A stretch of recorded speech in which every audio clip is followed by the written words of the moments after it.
What's up, everybody? Welcome to the WWE RAW watch along. I made it. I thought for a second I wasn't gonna make it. I was like, I have 5 minutes, and then just the 5 minutes went by so fast. But I'm here. I'm ready. December is officially here. It is the last month of 2025. Wow, shit, that's loud. Hold on. Wow, that's super loud. Okay. Anyway, so we'll get the audio here in a second. The show's 5 seconds away from starting. Anyways, what do you call it? So that's it, guys. Like, this is the final month of the year, which means let's see what we get out of wrestling for the remainder of the year. Thank you so much to everybody who's here with us. I hope you're ready to have a good time. According to Triple H, I'm seeing like several tweets and people talking about how like Triple H said today's episode of Raw is going to be epic. So hopefully we do indeed get an epic episode of Monday Night Raw. Alrighty, hold on, everyone. I'm waiting for this to start. All right, here we go. Let's okay. I was like, wow, this is so loud. Okay, cool. All right, so let me know how the audio sounds for everybody. I actually want to put it up a little louder. Let me see if that sounds good. Let me know in the chat if you can hear Raw. If you need it to be louder, let me know, because I feel like now it sounds super low. At first, I was like, oh yeah, this is super loud, and now it's like super low. Is it? I don't know. Let's see what that sounds like for everybody. Okay, thank you. Everybody's saying the audio sounds good. All right, thank you so much, everybody. I wasn't sure. Hold on. All right, here we go. We're in Glendale, Arizona. Oh, they're kicking it off in the crowd, by the way. Usually they do kind of kick off like Raws when they wanted to give it like a little extra razzle dazzle. They do indeed put that, like they start off the show like this, so I guess that's a good sign already for us if they're already starting off Monday Night Raw like this. So that's good, right? We're off to a good start. Okay. The intrigue from Survivor Series, it was as good as ever.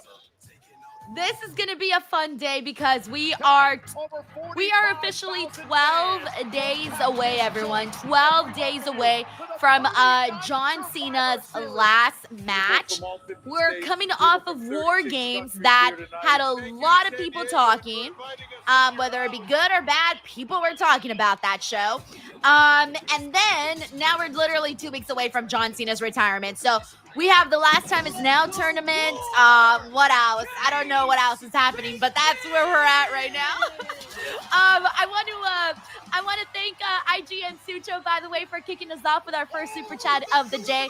IGN Sucho says, Denise can't believe we're 2 weeks away from Dark State versus main roster.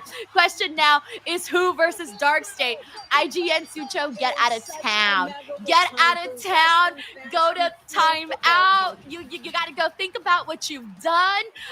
Do not even put this out there.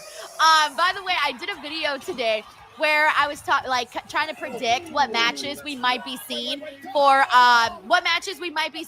the WWE versus NXT showdown, and I threw out some ideas, and let me tell you, all those ideas are way better than Dark State versus whatever. Okay. But you can watch that. That is up here on the channel right now for those of you who want to check it out. And you guys can also comment like what matches you want to see, what matches you think might actually happen. It's a crapshoot, guys. Like, WWE hasn't announced exactly how they're going to be deciding these matches. Are they just going to surprise us? Is there going to be a last minute little tournament? I don't know. Like, nothing's really been announced, and we're so close to the show, so we should be finding out at some point what the hell is going to be going on with that. Anyways, IGN Sucho, thank you so much for the love, bro. We also got Sheldon Jackson, who gifted a DWO membership. As always, Sheldon, thank you so much for the continuous support, guys. For those of you who don't know, Sheldon's been gifting a DWO membership every single day for like, I don't know what, Sheldon, like over a year now? For sure, it's been over a year. I'm even going to go as far as to say like close to 2 years. I'm not really sure. I'm bad with time perception of time. But regardless, dude, that's so nice of you. So thank you. We also got Steven Marchuli in the building. What's up, Steven? He says, want the internet to explode, let the masked man be Cena. LOL. Will Dart pick Ethan Page? Can you imagine? That would be crazy if it was John Cena. And it would also not really make too much sense, though. Like, it really wouldn't make sense at all. But yes, you're right, as in the internet would explode. Thank you so much, Steven. We also got Saeed Den Super here, who says it's pretty wild. Liv Dom used to be two massive dorks, and now they're both huge stars. So looks like there's hope for Dark State too. Hey, if you want to look at it like that, sure, by all means, look at it like that. But mind you, a lot had to happen for Liv Morgan and Dominic Mysterio to get to where they got. So, hey, glass half full, right? He meets up with the ring general Gunther here in Arizona. God, by the way, rip to Solo Sikoa, guys. Gunther's gonna beat the living lights out of him. Thank you so much, Saeed. We got Sammy Sawampai, dude, who says, will you do live stream reaction this week? Yeah, I'll be here for Raw. I think I'll be here for tomorrow's NXT. Of course, Dynamite, I'll be here. SmackDown, I'll be here. So for the most part, I'll be hanging out with you guys almost nearly every single day this week. Hey, Dom riding in on the lowrider.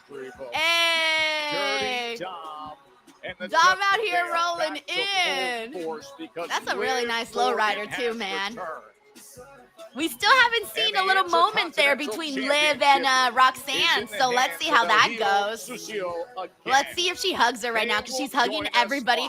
Oh, she didn't hug Roxanne. She kind of just gave her like a little nod, but she didn't hug her. And I love how Dominic and Roxanne just shake hands like, hey, nice to see you. Hey, nice to see you. Thank you so much, Sammy Sawampai Boone. We also got Matt Rankeel, who says, I'm planning on coming to LA in March. Easy commute for you to go to Revolution.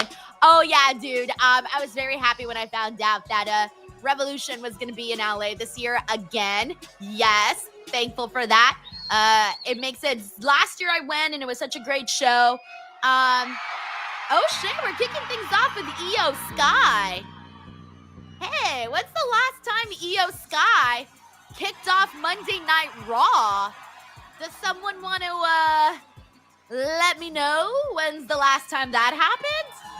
Because oh yeah, she's like, I can't do this anymore like this.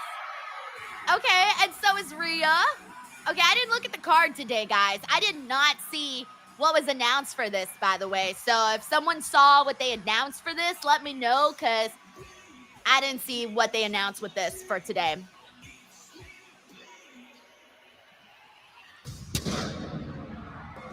I love the fact that, like, we all know Rhea's, like, the biggest star in WWE, but the fact that they had Rhea's music hit after Io, it's like trusting, hey, we also recognize Io also gets a nice crowd reaction. Signature lyrics of brutality, and that was shown inside the steel cage of War. But yeah, Matt, I had a great time at Revolution last year. I do definitely want to go again this year, especially since I haven't gone to too many shows.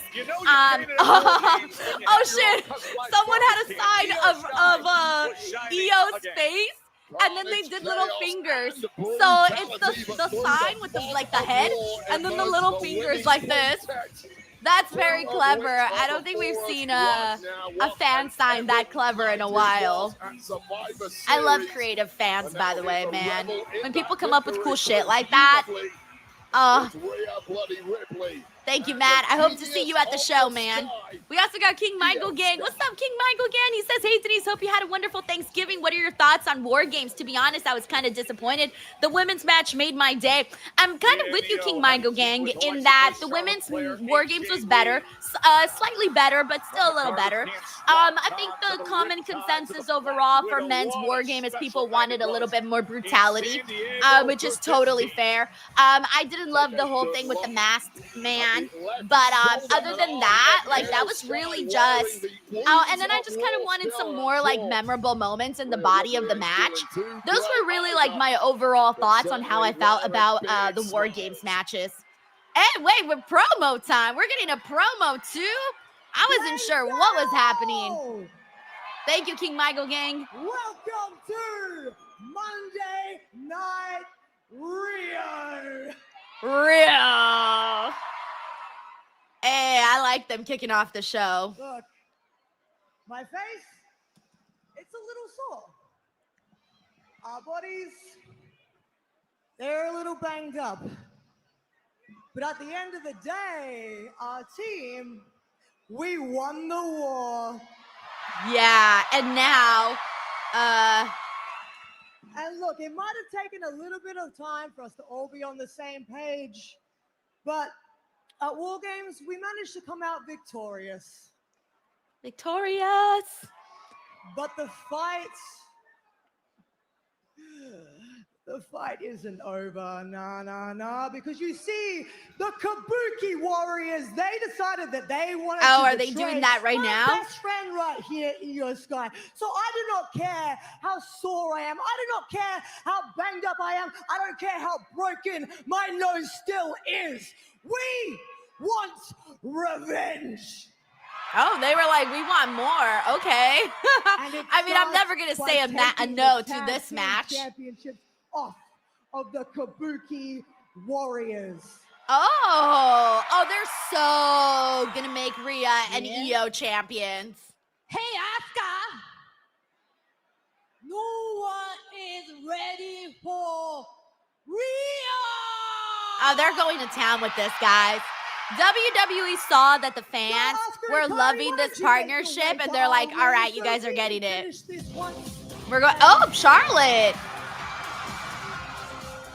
Remember, they kind of started something. They didn't really start something with Charlotte and Rhea, but they reminded everybody about their past, though. So I wonder if that's going to, like, play into that right now. But I think that's also going to be, like, Charlotte.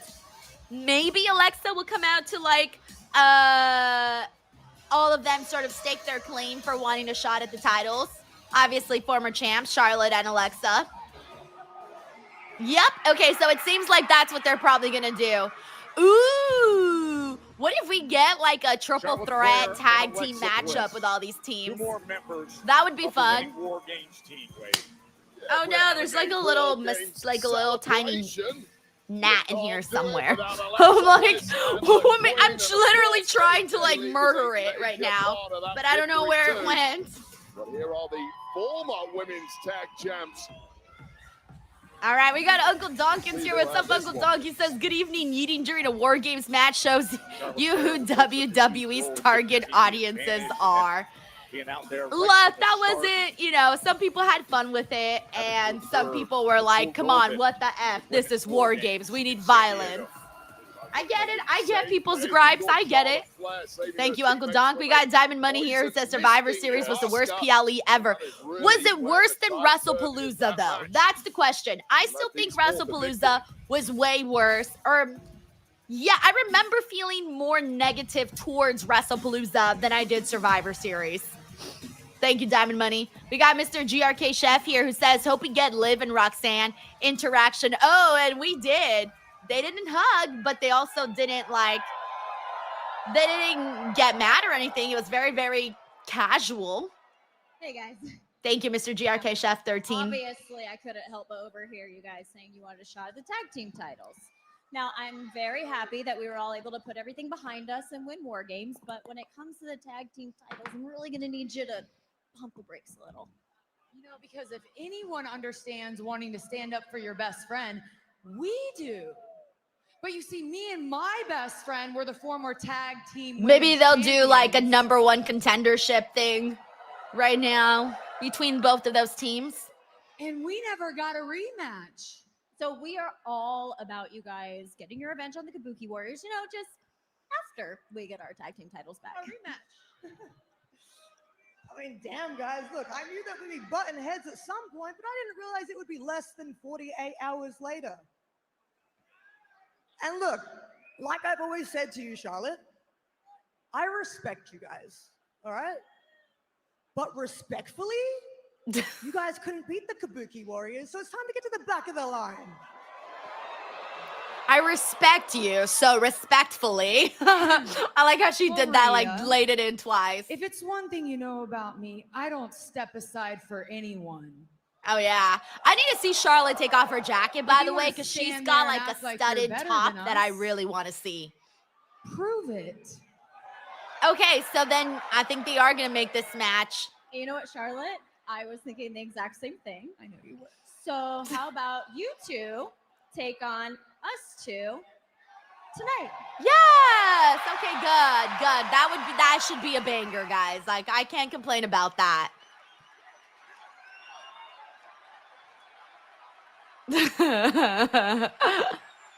Yes, this is a passive-aggressive promo, says Eric Diaz. We got Big Willie here who says, yep, #1 contenders match will be tonight's main event.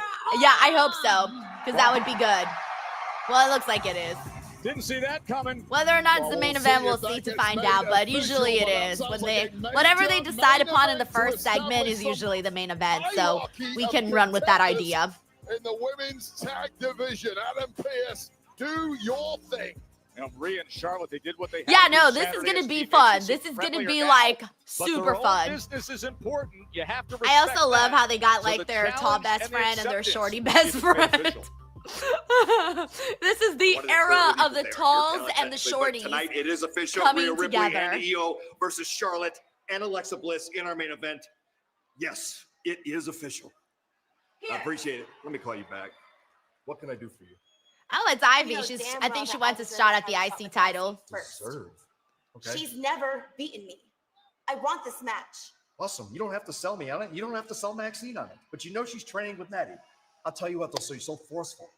Give me some time to finalize details, and you will have the first crack at Maxine's Intercontinental title. Good. Wow, I'm actually surprised they've given two back to back. Whoever, wherever, and however long she wants. It's not gonna matter. That I like Ivy's new look, by the way, where she's got like the straight hair. Really, like, just makes her look really nice. Hi. Okay, Paul and Hey, Doug. Braun. I don't recall asking to see either one of you. Well, we weren't going to wait for your invitation. I can tell, but I'll just cut to the chase. Unless we're going to talk about who you put under a mask to interfere at War Games, we have nothing to talk about. Why is it that the Constitution, according to Adam Pearce, Here we go. is that Paul Heyman is always guilty until proven innocent? I Are you mean, saying Paul Heyman is come not on. guilty? No, Paul Heyman is guilty I know. of everything, but not that. Okay, have I'm no glad that Paul has a idea little who was self-awareness under the about that, mask. by the Then way. what, pray tell, I'm like, are I we feel like talking Paul about? kind of is always guilty. Braun Breaker pinned your heavyweight champion of the world, CM Thank Punk. you. I was waiting for this. I think Sadly, we the have masked a man lot took to away from that big moment, but that's something we need to have a bigger Oh, no, conversation no, about, no, sir. which is After Braun you. defeating CM Punk. My pleasure. I doubt it.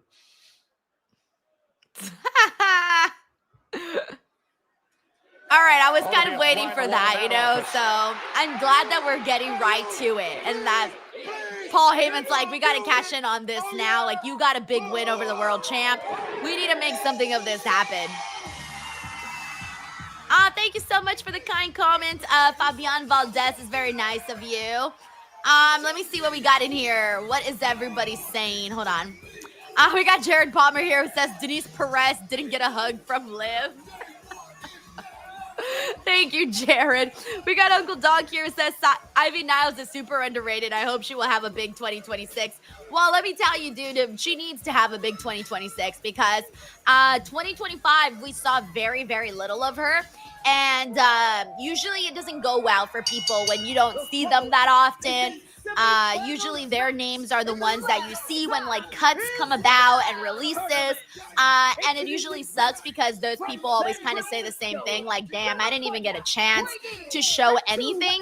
So I hope that Ivy Nile does go out there and like shows like, hey, you guys should invest in me or at least put me on TV a little bit more. That way she could raise her stock a little bit on in WWE, because the last thing you want, man. By the way, Jey Uso versus LA Knight is going to be next. But the last thing that you want is anybody, you know, out of sight, out of mind, and that's the least thing that you want to see. happening. So I'm glad that she is at least getting some TV time right now. Thank you so much, Uncle Donk. We also got Melissa Cabello here who says, who is better, War Games or Blood and Guts? Honestly, you can't really compare the two. And it's funny because there was a lot of people that were saying like, oh yeah, they were saying like women's War Games and men's War Games was way better than what you saw in WWE. And I'm like, I feel they are so different products and they present such different things. Like when you have, so much blood and gore in one promotion, you're like, WWE could have put on like the best War Games ever and it still wasn't going to compare to the gore and the violence that AEW puts on in their matches. They're like night and day difference. Now, if you want to compare those two things, of course, the AEW Blood and Guts was stronger because there was more violence and more brutality and more of that. But if you are, so if you're comparing it like that, that's fine. But it is very difficult to compare both of those because they don't present the same product in those matches. Like War Games in WWE means one thing, and Blood and Guts in AEW means a totally different thing. But I know that the comparison is, going around and whatnot. But look, at the end of the day, like, I say this all the time. Maybe I sound like a broken record, but I do think that WWE fans are going to pick War Games no matter what, and AEW fans are going to pick Blood and Guts no matter what. Like, truly, they're going to pick no matter what. They're going to pick whatever side they root for. And then those that watch both are probably like, bro, they're so different. It's like asking me, what do you like more, a banana or hot Cheetos? Well, you know what? I love bananas and I love hot Cheetos. I don't know what to tell you. They're so different. Also, I don't know why I came up with banana and fucking hot Cheetos. But okay, to be fair, hot Cheetos are goated though. Sorry, bananas. Thank you so much, Melissa Cabello, for also being a DWO member for 27 months. We got Mr. GRK Chef 13. We're running back the yeet, guys. I already expect it every time. Mr. GRK Chef 13 says Ivy Nile kind of looks like Julia Hart. No, they look very different. They look very different. Very, very different. But they got similar hair. They got the same color hair. That's about the extent. They don't look alike to me. I'm sorry.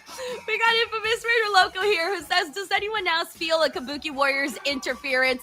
Does anyone feel a Kabuki Warriors interference and triple threat match happening? Either way, get the tank. Also, hi, my DWO leader. Hope you're well. Lil man, daughter, and her fiance are ready for Monday Night Raw. Let's effing go. Hey, I'm glad that the daughter and the fiance are back to watch some more pro wrestling.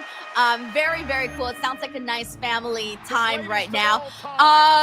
And then, yeah, that was my initial thought process, was that we would be seeing a triple threat. So unless we see shenanigans unfold, it'll be, a normal tag team. But if shenanigans unfold, then we'll probably end up finding ourselves in a situation where we get a triple threat.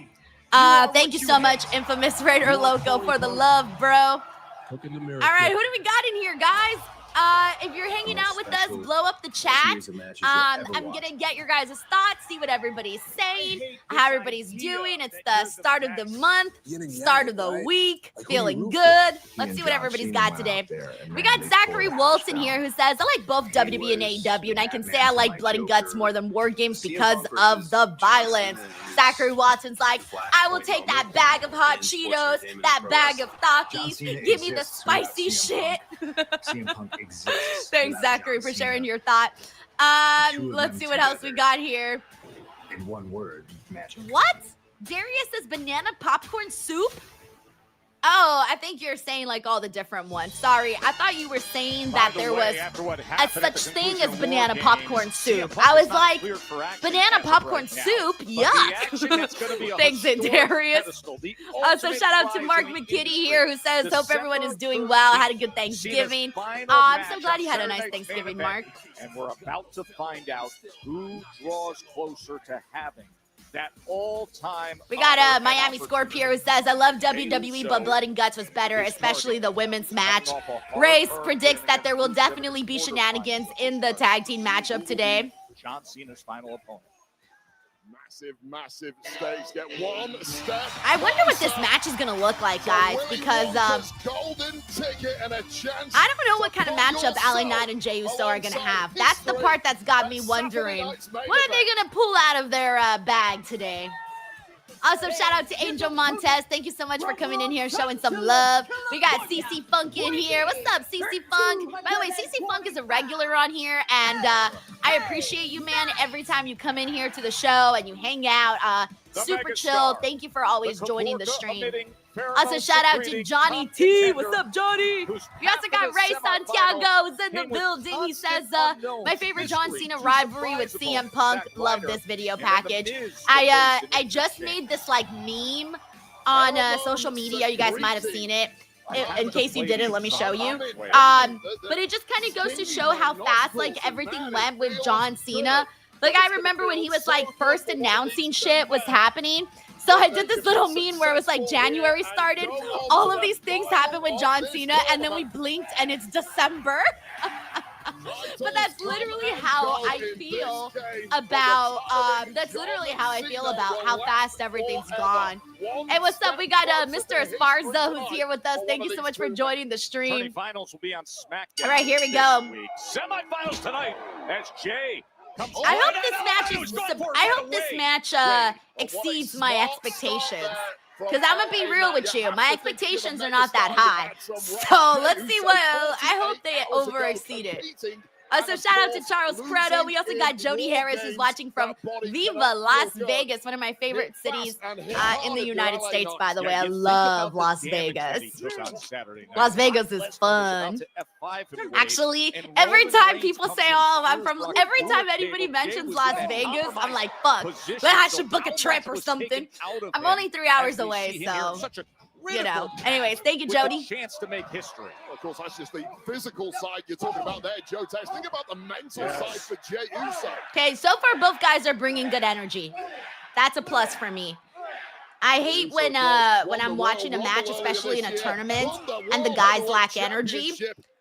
Because I feel like you should have when it's a tournament, especially a tournament, because the goal is to make it all the way through, right?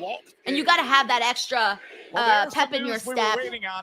Oh, you got to have that extra pep in your step when you step into the ring. And sometimes you can tell, like, some matches, they didn't have that energy, and some did. Like, I always feel like you can have not the best match in the world, but if you at least do it with some, if you at least bring some intensity, and energy, I think it'll always make it look better than it is, technically speaking. Big right hands in return fire. Back and forth they go, and smart move by Uso.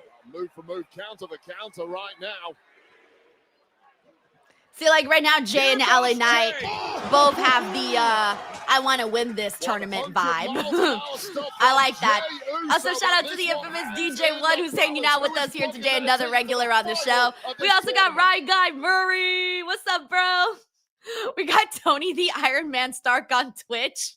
Who says hello, Denise the Masked Man is big. You said it so well moments ago. Oh, brother. Don't even put that out there in the atmosphere. But this opportunity. That's funny. Also, shout out to Leo Poroy who's with us today. What's up, man? Digital Static says, oh my God, can you crush up Cheetos and dip bananas in the crumble? Kind of sounds goated. Oh, I don't think I'm brave enough to try, my friend. Definitely not brave enough to try. Anyways, thanks for hanging out with us. Oh, smart move by the megastar. I've had I would say like I've only had like hot Cheetos in two different ways. One, it's like with the cheese. You guys have seen people with the cheese eat the Cheetos. And then I've had hot Cheetos in my burritos. Good shit. But other than that, that's the only way that I've experimented. These two just came out of the blocks so hot. Not taking a back step to one another, knowing full well. Also, shout out to Tiffany who's with us here today. We got Tanisha Hicks, Chris Chaos. We also got Joseph Voss in the building. Vindicator, you're so right. He says last month of the year, 2025, went by fast. It really did, guys. I'm stressed, man. I had all these, I don't know if you guys are feeling like me, but like I had all these things I wanted to get done this year, and I didn't. And I'm like, oh no, ran out of time. Impact on the front of this reinforced announce desk. Time and again, LA Knight looking at taking to it, Jey Uso.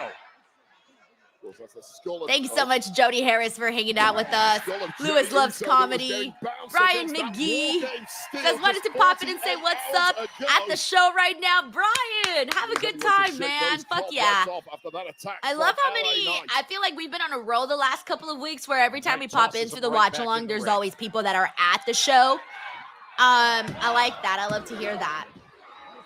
Have a fun and safe night, man. Seriously weakened Jey Uso clinging on to this match at this point.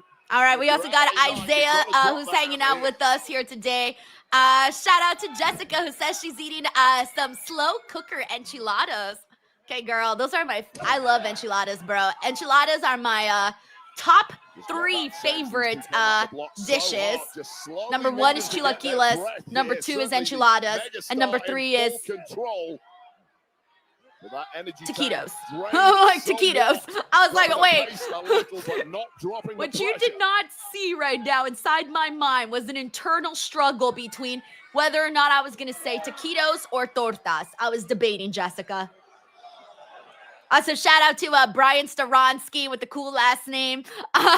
We also got the Kaio Put here who says, not a huge fan of hardcore stuff, but Blood and Guts was way better on the strength of the mid-card alone. We also got Darren G. What's up, Darren? Joseph Boza's with us here today. We got Spike TV who's here with us. We got Do The Thing who says, I absolutely loved Blood and Guts. Final opponent in Cena's final match on December 13th. Jey Uso. All right. And LA Knight. So right now they're just exchanging some blows. At the right hand here in Glendale, Arizona. Heat versus, for a massive, massive prize in that final. 2 of the most vocally supported superstars on the roster. Oh my, both came down crashing hard after giving it everything on the top rope.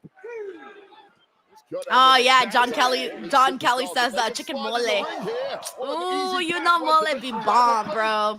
Mole with some orange rice and a nice flour tortilla, some sour. Do I put sour cream? No, I put sour cream on my rice sometimes, but not the actual mole. But on the rice, the orange rice, I will put like sour cream on it sometimes. These 2 superstars spent at this point in the match. How deep can you dig?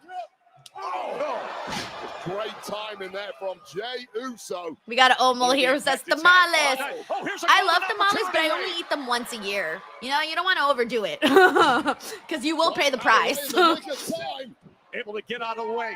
And now LA Knight looking to take advantage.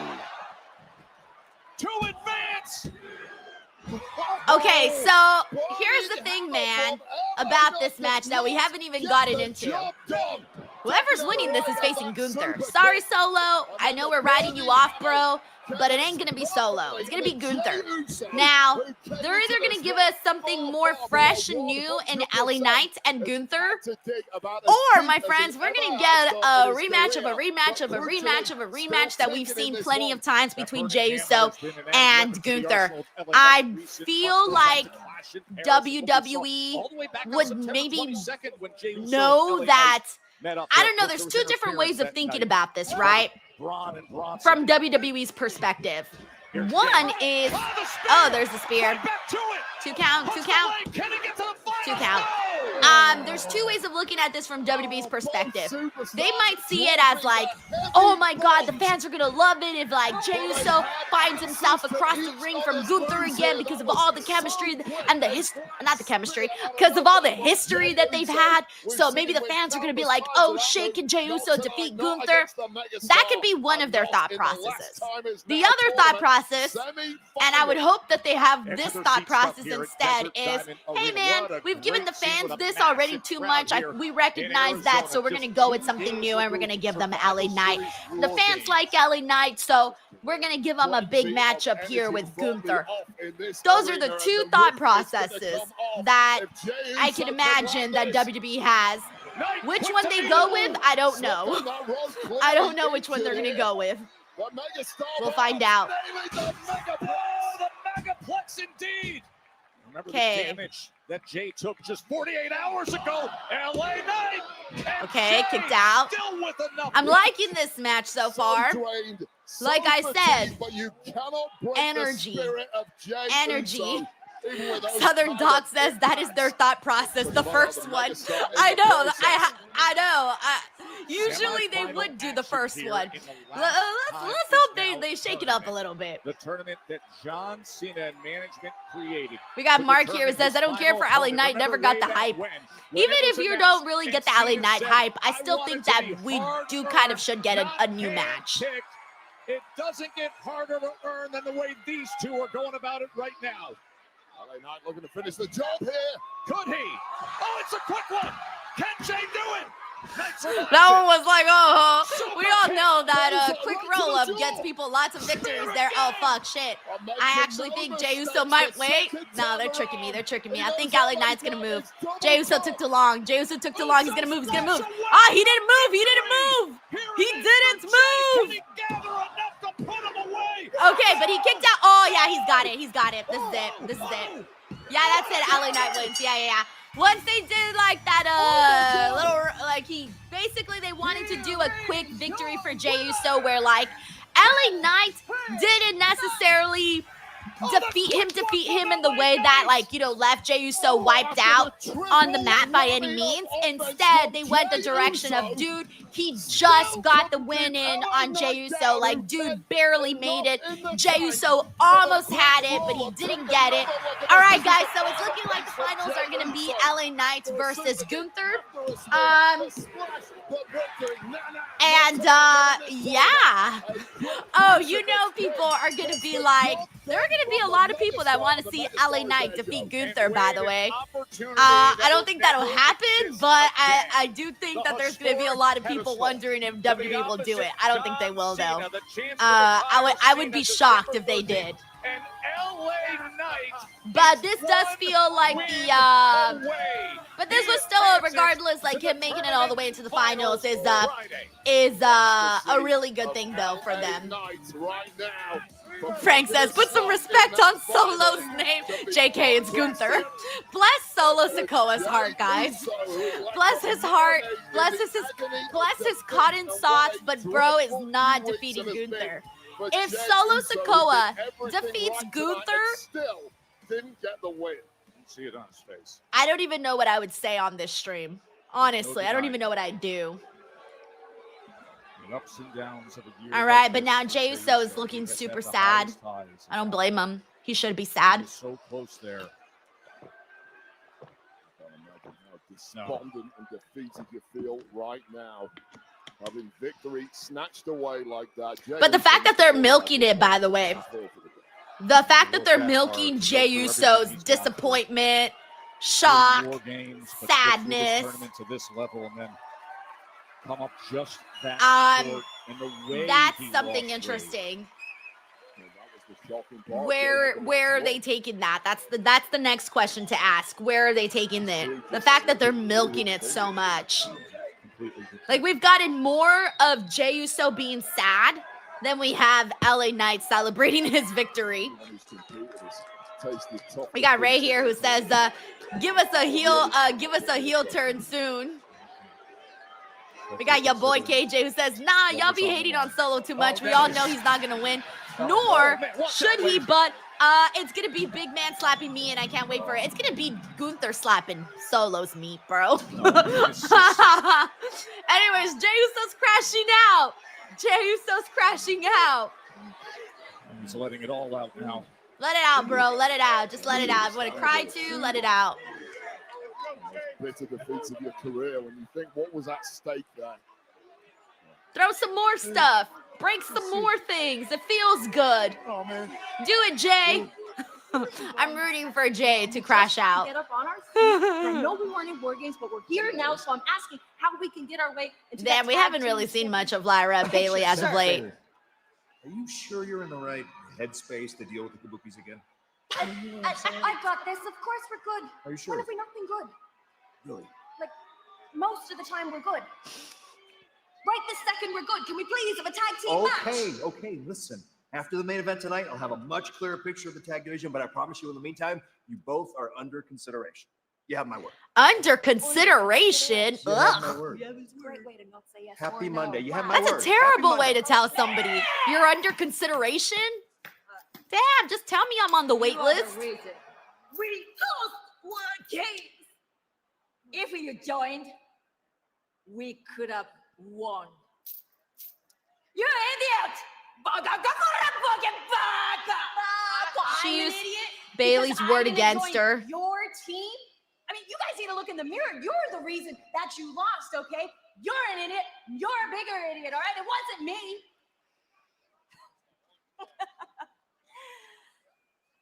I'm a champion. What are you? Oh. Nothing! Nothing! Huh? Tonight, who is the main event? Shout it clear! Not you. Oh, why you gotta rub it in like that to Bailey? She's been screwed out of so much this whole year. Instead of the title. I feel like that's been the story of Bailey. X, Y, and Z, not you. Hey, what a X, great Y, and reception. Z, not you. That is messed up, man. Yes, our favorite toxica, as King Pope here says. Our favorite toxica. By the way, I want to thank everybody who's hanging out with us here today. Let me see what everyone's saying. We got Uncle Donk here who says, what else WWE can do with Drew? For some reason, Triple H doesn't want a belt him. They should have strapped the belt on him a long time ago when he was, for more than a couple of seconds at WrestleMania, of course. I'm surprised, given such the good work that Drew did. I'm surprised that they never went all the way with him. I don't know if maybe they didn't see the version of Drew that the fans saw, because I think for us, the fans, we got to see a different version of Drew, and we liked that. Whereas I wonder if WWE saw that, or they saw him as like the same old Drew McIntyre, which we know that even though his look didn't change, his attitude changed a whole lot. So the fact that they never went that direction is surprising, but also they recognized that the fans were interested in Drew enough to pursue that little feud that he had with Cody Rhodes that is still pretty much ongoing as well. So yeah, I don't know, man. I don't know. Thank you, Uncle Donk. We got Johnny Ace 07. What is up, Johnny Ace? Thank you so much for the super chat. He says, the top two professional stars in WWE almost killed Breaker. No excuses. Did you find out if it was a work like Dom's? Punk is old. And obviously we know that wrestling is not an easy thing. It's a dangerous sport. Sometimes stuff like that happen and it's terrifying. I didn't like seeing Braun Breaker land the way that he did. It was scary there for a moment. Thankfully, he was able to press on. Yeah, man, that's just it's scary, and you always hope for the best, and hopefully we don't see stuff like that. Thankfully, we only see it far and few in between than we do often. Thank you, Johnny. We got Infamous Raider Loco here who says, also, how's our boy Mr. Tripod doing after the Jets win? Your team now has more wins than my Raiders. What? Says Selmo Raiders hope to see my Leopard Mara tonight. What? Bro, the Jets only have 3 wins. What is going on with the Raiders? Yo, I was very, very happy to see the Jets win this past weekend. Actually yesterday. Yeah, I was just happy. I was like, oh, thank God they got another win, man. At this point, that's all you can hope for. Thank you, Frank. We also got Tracy WV in the building who says, almost 2 years with the DWO. I hope I'm still here until 2050. Tracy, I hope I'm still here in 2050. Thank you, Tracy. We got IGN Sucho here who says, Denise, what would it take for you to become a Dark State believer? You're just hating. Also, your back must be hurting from carrying pro wrestling 24/7 for 3 days straight. Oh, I love that King of Lucha sign that they had for Dom. Yeah, it was definitely I love that sign.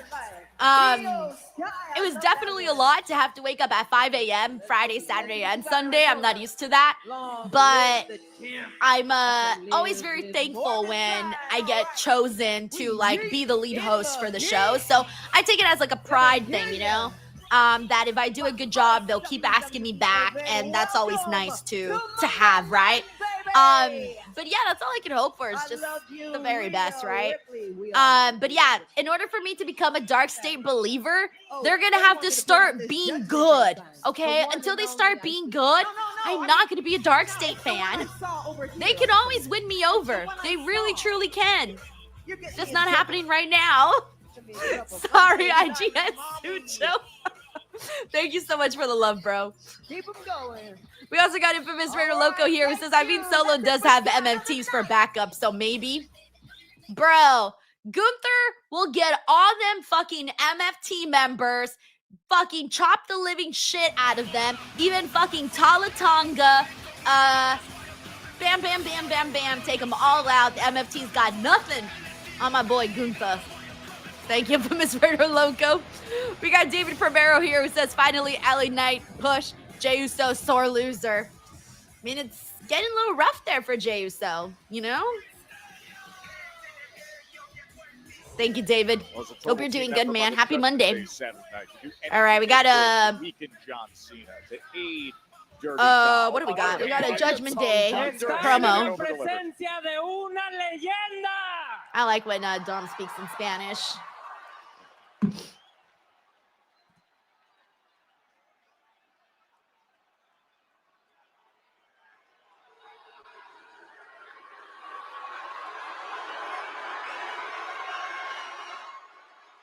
John Cena is the best, the greatest of all time.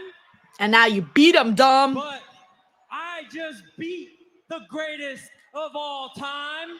Yeah, you're right, Eric. He says, where's Liv?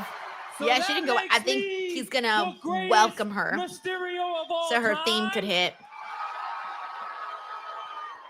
That makes me the greatest luchador of all time.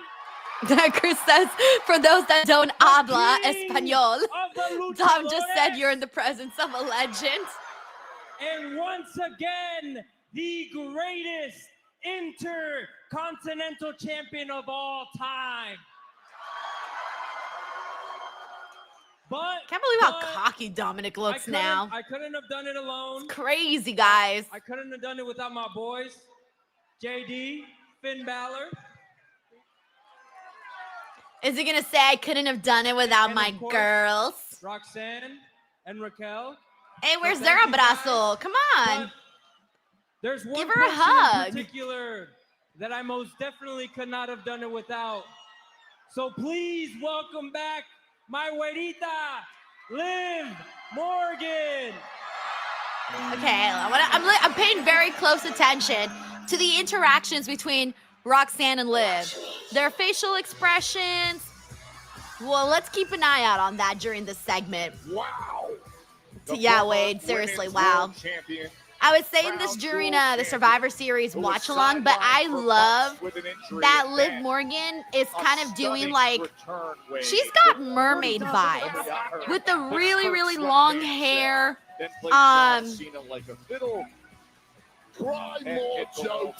She also looks just like she, like, physically speaking, I don't know how she looks better than she looked before, which was crazy because she looked really good before already. So I just feel like she looks really good. Love conquered the Sea Nation, including their leader, Mr. Invincible. Thank you, lovely lady. We got King Pope here who says, get the tag.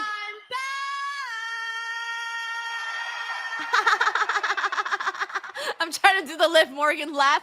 I bet you guys didn't see me coming, did you? No, I know you guys didn't. But guess what? Guess who else didn't see me coming? John Cena. All right, try to do the Liv Morgan laugh is pretty fun. You see, we knew that John Cena was... No, we're not doing that anymore. We're not doing that anymore. We knew that John Cena was going to figure out the Judgment Day's plan.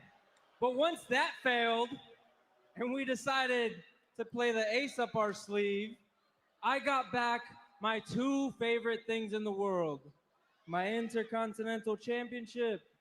Y mi amor, my güerita, Liv Morgan. All right, so far I'm not sensing really anything between Liv and Roxanne at the moment. Roxanne's being courteous, she's smiling, she's looking happy for them. It's been way too long. And JD, Finn, and Roxanne, I am so happy to be with y'all again. I really am. But what? Since I've been gone, I've been hearing some things about the Judgment Day. Ooh, what things, Liv? What things? I've been hearing that the Judgment Day is weak. I've been hearing that the Judgment Day has lost some of its gold. Well, I mean, I don't think, for the most part, you got to do is look. That the Judgment Day is falling apart. That is true. She hears right. But all of that changes now because Liv Morgan is back.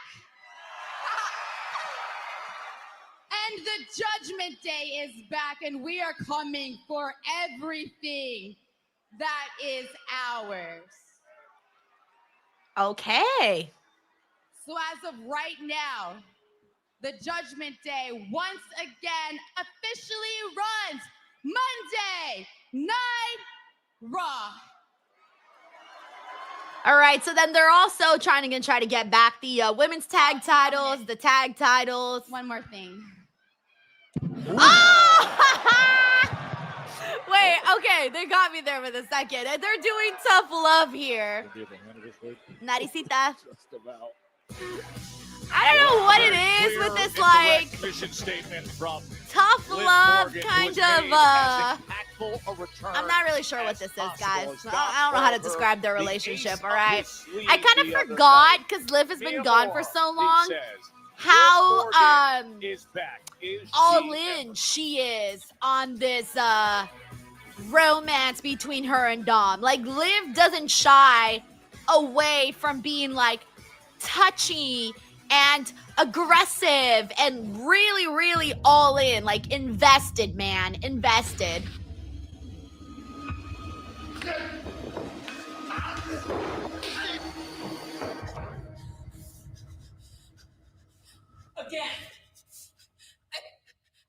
I can't. Again. Wait, what is this?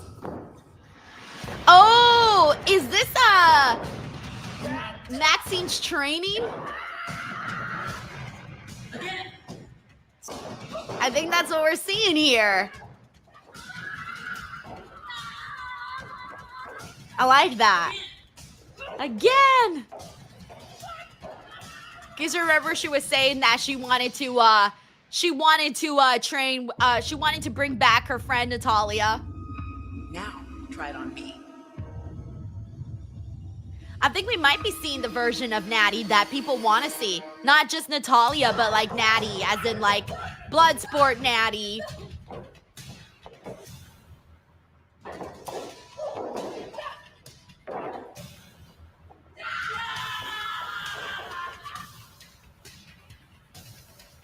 I like this. This is giving me like female Rocky vibes. You know, when the underdog has to go in and give it all they've got and train as hard as they possibly can. Or maybe a little bit more Karate Kid vibes, where they seek out a mentor to help train them. You know, a little of this, a little of that.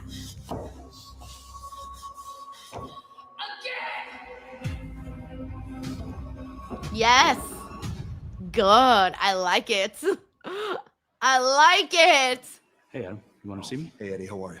Look, I know you're going to the ring for your match in a second, but I need a favor, and I need it done discreetly. Okay, I talked to Heyman.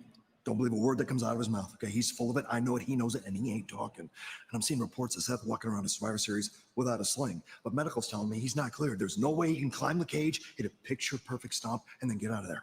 But that's the same Seth that walked around for months on crutches. Bottom line is, somebody knows something, and nobody's talking. Least of all, nobody guilty talking to the suit, as you might imagine. So do me a favor. You get done tonight, take a little survey of the locker room. Just keep your ear to the ground. Report back what you hear. Damn. I'll take care of it. It's hiring him to be a snitch, man. Snitches get stitches, bro. We don't like snitches around here. Very anti-snitching. Lenny Arango, the referee's got a big Yep, exactly. M. Durant says a mole. Yeah, we don't like moles around here. Or snitches. Yep, Joseph Boza says they're really making us think Seth is back. Well, that's the goal, right? Like, that's what they want you to think. So that when the big moment comes, you're like, that's what they want. Damn, I kind of forgot that Dragon Lee and AJ were tag team champions, guys. I kind of forgot. I'm not gonna lie. We got Tracy WV here who says, I know your hot takes about Yuta, Darkstay, D-Riders, the Vision are a bit harsh at time and unfounded. LOL, but the difference is you don't talk. It is next. 2, they are professionals who put their bodies on the line to entertain us. I wish people would remember that before they open their pie holes. Hey, man, I get it. I 100% get it, Tracy. I feel like there's a difference between, like, saying, hey, I'm not a fan of this person. I'm not a fan of what they've done in the ring, or I'm not a fan of what they've done, like, character-wise. I'm just not feeling it. And there's a difference between, oh, I want this person to die. You know, totally different. And I think you know, we all know that, right? Thank you, Tracy. We got Uncle Don here who says, it's been a pleasure to see how much Liv has grown as a WWE superstar. She finally became the superstar that she wanted to. I've spoken with both Natalya and Sonya Deville about Liv Morgan and her growth, and both of them kind of echo the exact same thing, that her work ethic was just, she was just somebody that never stopped trying. Like, she kept trying and trying and trying until she figured it out, and she got that thing that finally boosted her into superstardom, right? And I feel like that, you know, anybody else probably would have quit. Some people can't find it after so many years, but Liv finally found something that worked for her. We've seen Liv's journey, guys. Like, we've seen the things they tried to do with Liv Morgan that didn't work out. And you know what? She kept going. She kept coming back. She kept trying new things. And then eventually something stuck, and now she found herself. And now Liv, no matter what, is always going to be a top female on the show, because now she's just not Liv Morgan. She's Liv Morgan. You know what I'm saying? Like, there's a different hit to her name when you say it now. Thank you, Uncle Donk. All right, team. And let me go through some more comments and see what everybody's saying here. Also, shout out to a 1996 Brendan who's hanging out with us over on the Twitch side. We got Raven VTuber here who says Tom will want to keep them both. Hey, can you blame him? Can you blame him? It's anyone's game. Oh my God, that's so funny. I don't think anybody can. We got Tanisha Hicks who says, I don't think they're going to reveal the masked man tonight. Oh, definitely not. They're going to milk this for God knows how long. But it'll be a while. They'll milk this for a while. Complaining backstage about having this opportunity. But this is their first match on Monday Night Raw. All right, we got the New Day with the Grayson Waller. Second, that was a 6-man tag team match. I'm kind of over the New Day and Grayson Waller together as trios. No.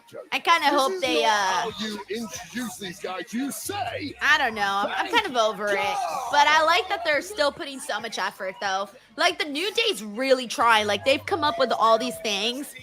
Like, they've changed their gear, they've changed their attitude, they've done all of that. I think now it's just a matter of, like, okay, let's make the story more interesting, because it's the promos that kind of come across as pretty repetitive. And of course, Monday Night Raw brings out the best, including Trey Benson. We got Matt Rakeel who says should milk this for the rest of the year. I mean, they can. Yeah, they definitely can. Who knows what we'll get for these next couple of weeks.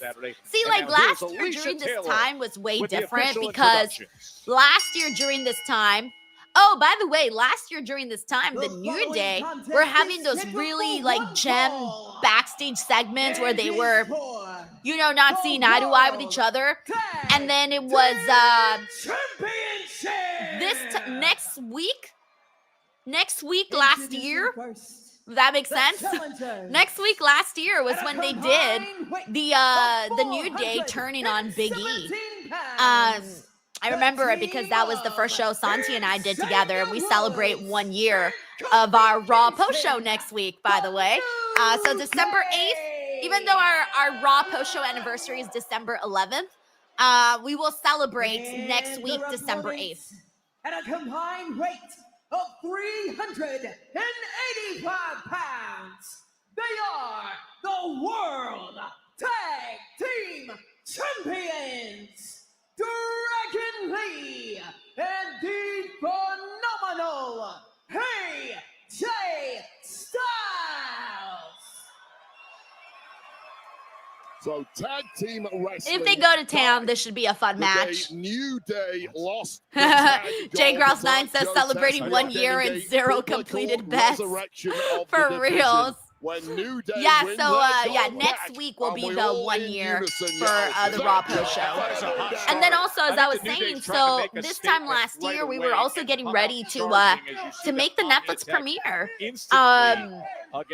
That was so we kind of had that anticipation going into the following year. Whereas this year we don't really know what we've got going on the first couple of weeks of January. Like, for all know, we could be watching the most random things. We don't know what we're gonna get. This time last year we were, anticipating the Netflix era of Raw. Is one half of the current tag champs, AJ Styles. Although it's time at the top of this thank you so much, Taylor. Taylor DePoos, thank you so much for the kind comment and for supporting all of the video content that goes up on here. Left arm of Styles. We got Jaime here who says, yeah, I'm not feeling the pairing of the New Day and Grayson Waller, but then again, the tag team division in WWE sucks right now. Yeah, they need to liven it up. They did add a little life when they had AJ and Dragon Lee win the titles, but there's just, I don't know. WWE has been having a hard time as of late with the tag team division on both brands. Kofi Kingston into that corner, and then they take out his legs, and now a refreshed Dragon Lee. Marshman 96 says, I can't believe how epic this Raw is. Marshman, I get your sarcasm. Just making sure, I want to let you know it did come through. Oh, man, that's hilarious. That is hilarious. Dragon Lee wastes no time. Hilarious. Right off the apron as we got hey, what's up, Mike Kowinski? Thanks for tuning into the stream. Hey. We got a Raven here who predicts the Royal Rumble winner will either be Seth if he doesn't win the Money in the Bank for a third time. Smiley face. Seth will shock and wow everyone in 2026.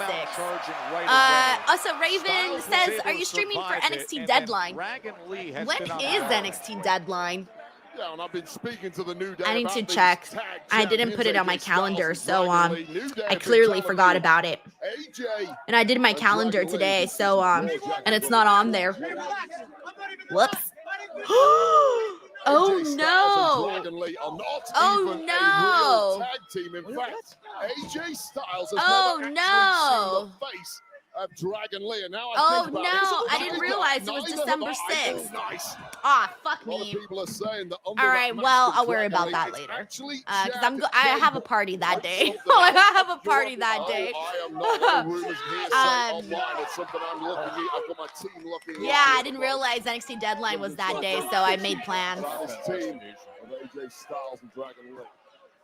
But I'll figure something out. Because I have to find out what time the party I'm going to start. Because I think it might start at 7. So if my party starts at 7, and the PLE is probably going to start at 4 to 5, 5 to 6, 6 to 7. That's 3 hours. It might finish right on the dot. I don't know, but then I have to get ready. It's a whole thing. We're doing like this whole big Christmas party that day. So, I got to get dolled up. There's going to be a fashion competition. I won last year. I want to win this year again. Luis says, how dare you make plans? Yeah, for reals, man. Let's talk for a Brian's second like, about the fact that you the messed New up. Day, I who know. lost their gold all the way back in June, Joe Tess. My aunt hit me up and she was like, oh, do you want to do the party December 13th? And I was told her, oh, no, I can't that day. I'm like, there's a really big thing going on in wrestling that day. John Cena's retirement. So I was like, oh, yeah, no, I can't. And she was telling me. And then I remembered World's End was on the 27th. So then I gave her the dates of the 6th and the 20th. And so she ended up picking the 6th because I thought I was available and she thought I was available. So I didn't realize that I gave her a date that I wasn't available. We got Fredo here who says, girl, just missed deadline. I hate missing shit. I hate it. I think what I'll probably do is, fuck, man, pisses me off, man. I hate when I miss shit. I'll probably have to watch the next day and just do coverage for it the next day. So, yeah. Damn. So, yeah, I think I'll be on probably the following day. All right, this match needs to start speeding up, bro. This match, come on. Let's go.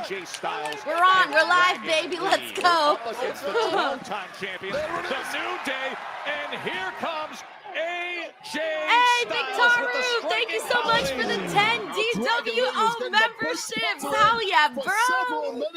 Victaru, thank you so much, man. What a way to get the month started. Thank you, bro. Sending you a lot of positive vibes, energy, good karma, you name it. Actually, you just gave me an idea, Victaru. I need to do like a good karma graphic. The teamwork from the New Day. Yes. Hey, what's up, Joseph? We got Joseph Ramos in the building.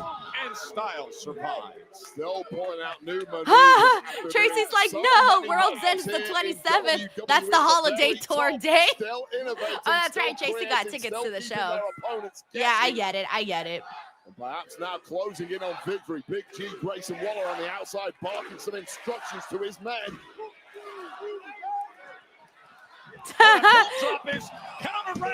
Frank says, I want to see you live streaming from the party. I probably could, honestly. But it would probably be like a really bad stream, though, because I would be so distracted. Kofi Kingston must feel a million miles away from the ropes here. Panic stations now for the New Day. Oh, he's thinking about it. That calf crusher is locked. Oh, the save from Woods. Thank you, Frank. Now this one spilling out all over the place. Darren says, but Denise, if this match speeds up, it won't be epic. Oh, man. Styles clears him. But look at the quick one attempt now by... We should do like the epic meter. Like every time Raw feels epic, we will give it like a little boost on the meter. Little epic meter. Dragon Lee back in there. And now Kofi Kingston. Marshman says, don't lie, you'll be drunk. Marshman, I don't drink. I don't drink. Do I look like I do? Is that the vibes I'm giving off? No, I actually don't drink. It's not really my thing. But the victory could be nigh here. But I do eat, though. That's for sure. So I'm going to be going all in. And my auntie's husband is doing the cooking, and he cooks fucking good. Like, he's the best cook in the family. So, I'm ready. I'm ready. You hear that? Extra stank on these shots. Forearm by Dragon Lee and a big boot. Dragon Lee's fighting for his life here. Is he ever?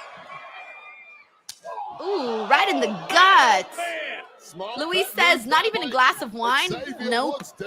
I don't like wine. I've tried like maybe like 3 times in my life. And I've never liked it. Kingston to win gold right here. It's Dragon Lee's turn to dig deep and cling onto that gold. Yeah, so yeah, I've just never been into like drinking. Like I told you, I drank 3 times in my life, and Earlier I this hated year, it they each and were every champs. single time. I was like, Then they were ugh, unseated it's and terrible, drink-stricken. terrible stuff. The recent constant complaints and now Although when I contenders was a and little title girl, though, I challengers used to love. again. I don't know how many of you guys know the drink rompope. If anybody knows what I'm talking about, let me know. But when I was little, now mind you guys, I'm Mexican, so things are different in Mexican households. But when I was little, my grandma used to be drinking her rompope, and I would be like, Grandma, give me some, give me some. And my grandma would give me like little sips. Oh, it's over right here. He's about to get that. Ah, that was cool. Oh, that was cool. I love Team AJ and Dragon League, man. They're so fun. Yeah, so my grandma would give me little sips, and I would keep going back. I'd be like, Grandma, can I have another sip? Please, can I have another sip? And she would be like, fine, here's another little sip. But by the time I got to like the 5th sip, she was like, no more for you. And I was like, oh. So, yeah, Fredo says, oh, that drink is dangerous. Yeah, if you know rompope, I don't know what the English name of it is, but the Spanish name is rompope. It's like a very candy kind of alcoholic drink. And when I was little, I used to love it. I used to love it. I don't love it as much anymore because I have tried it when I've gone to my grandma's house, and because she always has it. And I tried it, and I was like, nah, this doesn't hit the same anymore. Like 60-year-old Denise was like all up on it. Like I said, different times, guys, different times. Cricket 5G. So funny. By the way, we got Jessa here who says, I gave up drinking 4 months ago. Best decision I have ever made. I love that, Jessa. Fuck yeah. WWE Hall of Famer Nikki Bella versus All right, let's see what else we got here. Just says the 5th sip. Yeah, and then my grandpa also gave me Budweiser one time. And my family swore that I was like, I was walking around the house acting like I was drunk. Guys, I grew up in a Mexican household in the 90s, all right? I didn't grow up the same as kids nowadays, okay? I grew up a little differently, and I loved the way I grew up. A little bit of a wild side there. Which is funny though, because I don't drink at all. But I did try Budweiser when I was little. And, it was one of the things where it was like, oh, you give them a drink and they laugh. The adults laugh. Funny stuff. Stephanie Vaquer. Stephanie, congratulations on a successful title. You can't do that nowadays. You'd get canceled. What message do you think that victory sends? Me siento increíble. I go to show everyone that when you betray a Stephanie Vaquer, you get burned. Todas son bienvenidas a mi infierno. And I'm ready. I really want to see her wrestle whatever Asuka. my next challenger brings. I hope it's Asuka. Interesting to see how we determine who the next Asuka. No, it's Liv. Oh, Liv and I just Stephanie. wanted to say that I'm back. Oh, but I don't want Liv to defeat Stephanie. Congratulations, by the way. I want to see it, but I still want to see Stephanie be champ. But I like that they teased this as a possible scenario. I mean, Liv did just say, hey, I want the titles. SG says, fan says, people go to jail for that now.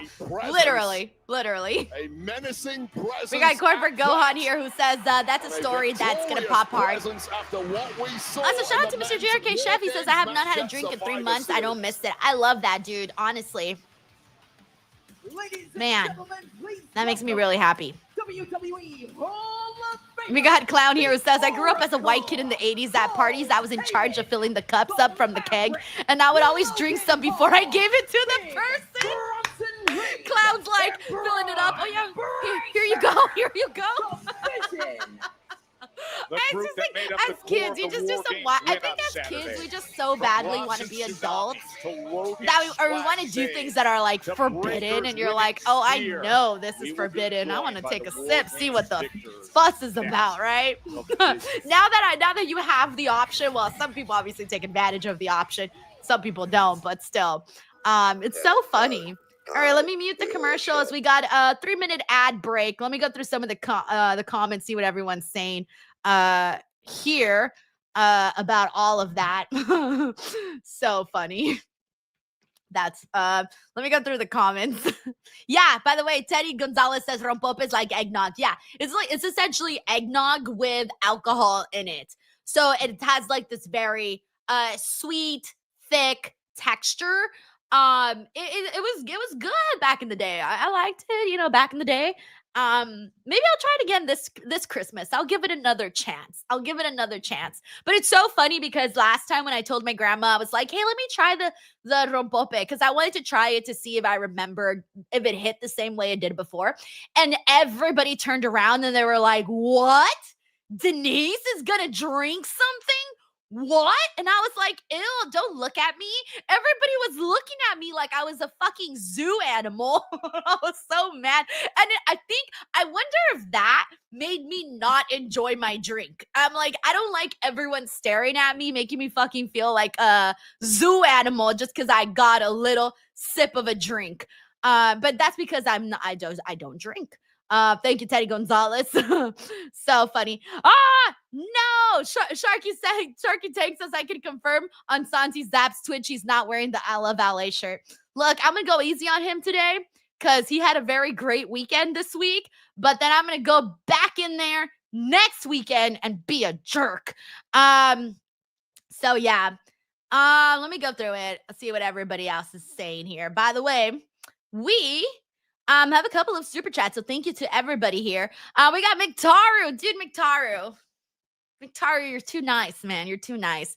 He says, DX Jesters, here's the membership. Oh, yeah, I forgot I was doing that yesterday. He says, or the day before. He says, here's the generous super chat for the night. I literally just woke up from a long nap from work, and I was literally ready for a watch along, and my dead ass fell asleep. McTaru, I don't blame you, man. I was fucking tired today from just doing stuff. I get it. Like, I was falling asleep right before Raw. I took like a 30-minute, I don't even want to say it was a nap. Like, I was laying there closing my eyes, but there was no nap that actually happened. But I closed my eyes, and then the 30 minutes went by, and I was like, fuck. Like, I got to get up now. So I get it. It just goes. You know, it just happens like that. I think officially, I hate to say this, but some of us, including myself, are now at the age where we fall asleep in front of the TV. Happened to me this weekend. Also, speaking of which, if you guys haven't seen Kevin Hart's new comedy special on Netflix, check it out. It's very, very funny. After that, I fell asleep yesterday on the couch. Thank you, McTaru, and I hope you had a good nap. All right. We got David Primero here who says every time you miss wrestling, more surprises pops up. All the time. All the time. And it's like, these things need to happen when I'm there. Thank you, David. We got Sheldon Jackson. Hey, he says, random question for you. When's the next Kahoot quiz since you're paying for it and everything? Oh, no, Sheldon. I canceled it like months ago. Although I did go several months with paying for it, even though I wasn't using it, but I did cancel it a couple months ago because they were charging me $35 a month, and I wasn't even using it. But I do want to do Kahoot this month though, because it's the end of the year. And I was actually planning on making some announcements for that. I'll probably do that in the next couple of days. I'll probably decide when that's happening. Thank you, Sheldon. Indulge me tonight with a few shout outs. Shout out to Barack. Hey! Paul Heyman's taking my gimmick. You, sir, are still like no other I do human shout on the outs. face of the planet. Paul. You are the beast. All right, let's see what we get out of this. To Drew McIntyre. This gimmick infringement. There was a I do. These are my shout outs, Paulie. With you, sir. Shout out to Big Bronson Reed. I'm aghast right now. Tsunami'd everyone on the other side to the point where none of them were ever going to come back. Exactly. Infamous DJ One says Queen of Shout Outs is Denise. That's a fact. To the biggest mainstream star on the face. Hey, what's up, Austin Wright? Shout out to Austin Wright. Of the planet today. We got Eugene here who says, do you think we'll find out who the mystery person is? Probably not today. They're going to milk it. Paul Heyman's vision for the future of WWE. Brian Guy says we got heat between Paul and Denise. Let's go. Can you imagine being like in a promo war with Paul Heyman? And shout out. I'd be scared. Shout out to WWE itself for listening to your wise man. For on Monday night, January 5th at the Barclays Center in Brooklyn, New York, on the first anniversary of Raw on Netflix. Noah King says Denise Paul Heyman stole your gimmick. He did. Of the world, Rude. CM Punk. Hey, what's up, Zachary? Says shout out to the leader of the DWO for reals. We got Bill here who says they should reveal the person before we get bored of it. I think people will get bored of it in like 2 weeks. Champion of the world, Braun Breaker. For a second, I thought Paul Heyman was going to say the wrong name. I wonder if he's ever accidentally almost said someone else's name. Because, like, he was so used to for so long saying Brock Lesnar and Braun Breaker. Like, it starts off the same, you know? I'm a little bit upset tonight, and it's not because of where we are. It's not because of the hooded guy, Batman, or whoever the hell that was that jumped the cage on Saturday and tried to ruin my moment. They did kind of ruin your moment. Almost disappointed, really, how easy it was to pin CM Punk. Because I thought I was going to have to reach into my bag and find this courage, this different level of athleticism, this different level, go to a place that I've never been before to face the guy that I grew up watching, that I heard about, that I heard all the stories of the greatness of CM Punk, only for me to stand across from him and realize that CM Punk is nothing but a soft-ass bitch. Hey! He did not just call CM Punk the soft-ass bitch. Oh, no, now CM Punk's going to come at him hard. Any other veteran that has lived off of past glory. He's no different than Seth Rollins being a narcissistic piece of garbage at the top of the mountain, holding everyone else down when really he should be worried about the war going on inside of his own home, that his wife is a bigger star than he is.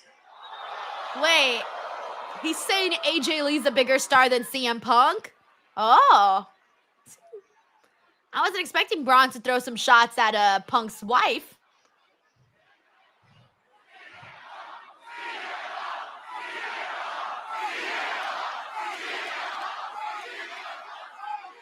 On January 5th, it's going to be a fight, but it's going to be a different kind of fight, CM Punk. I promise you. Because on Saturday, you tried to break my neck. You tried to ruin my life. You tried to ruin my Oh, dream, he was talking about everything Seth. that I've Okay, ever no worked wonder for I was like... in my entire life, you tried to take that away from me, so I'm...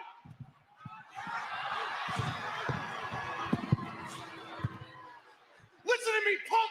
I'm going to ruin your life. I'm coming for your career. I'm coming for every good memory that these people remember you for. I'm coming for it all. And oh, I didn't forget. This is for you. By the way, I hope you're watching at home. You remember last year at WrestleMania backstage when he came up to me in the back in the hallway and he said, well, congratulations on all the success, kid. Let's see if you can cut a promo with the big dogs now. Well, la-di-da. Consider the promo cut. Because on January 5th, when you're on your ass looking up at the lights and I'm standing over you. I can't with Braun, guys. Me as the new heavyweight champion of the world. You will look into I my can't eyes with your beady, stupid face and realize you are not even close to the badass Braun Breaker, the real best in the world.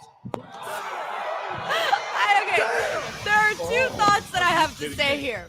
What? God, Joe, That was an probably the best incendiary Braun Breaker promo we've ever gotten. The 2, scary yes, there still is plenty of work to be done, but it was still better than what we've gotten before. But if he keeps going and keeps cutting them promos and getting the opportunity to talk on the mic, he's only going to keep getting better. So, you know what, Braun? I'm with you. I don't know about that la-di-da. It nearly killed me. Jay. Hey, But how I'll are you take feeling it. after tonight's loss to LA La-di-da. Knight? Let's go. La-di-da. Okay, I'm Jay, gonna push Jay, it forward. I know you're on your way out, but But yes, he is can I at least improving get though. your thoughts on the So mystery yay. man at Survivor So Series? it's a Do you know plus. anything It's a new? plus. So thank you for the love, Jay, man, Destiny. it's me. What about Braun Breaker? Do you have any thoughts on that? He just became the #1 contender to the World Heavyweight Championship.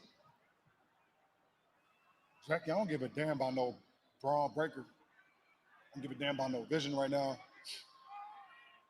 A lot of people in my head, they need to get out. I know the only person to blame is the man looking back in the mirror. That's what I know, Jackie O. Hey, you know what? You know what? Matter of fact, Roman said it best. Them titles look best on his shoulders. Not mine. Jey Uso has like a Roman Reigns complex.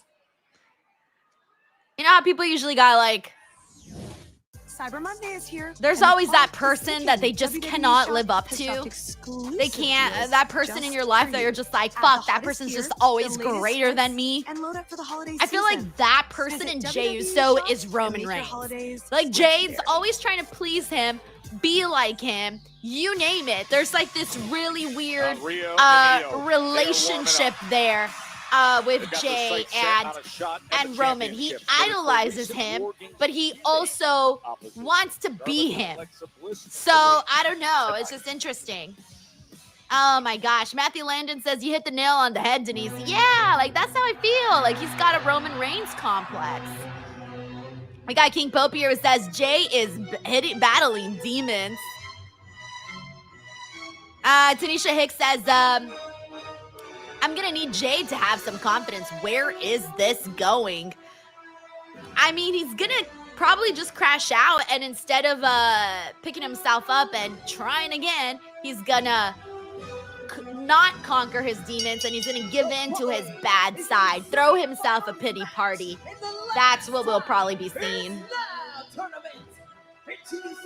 Alrighty, hey, Mike Parker collects. Mike, thank you so much for this generous super chat. Guys, Mike's the homie. Mike, thank you. He says, seems impossible to rebuild the WWE Tag Team side, buried for years by Vince, and continues now TNA, AEW, at least try with real teams. Try not to live in the past watching current WWE, but rip the 80s and 90s tag divisions. It's funny that you said the 80s and 90s tag divisions, because my brain is like, rip the early 2000s tag team division.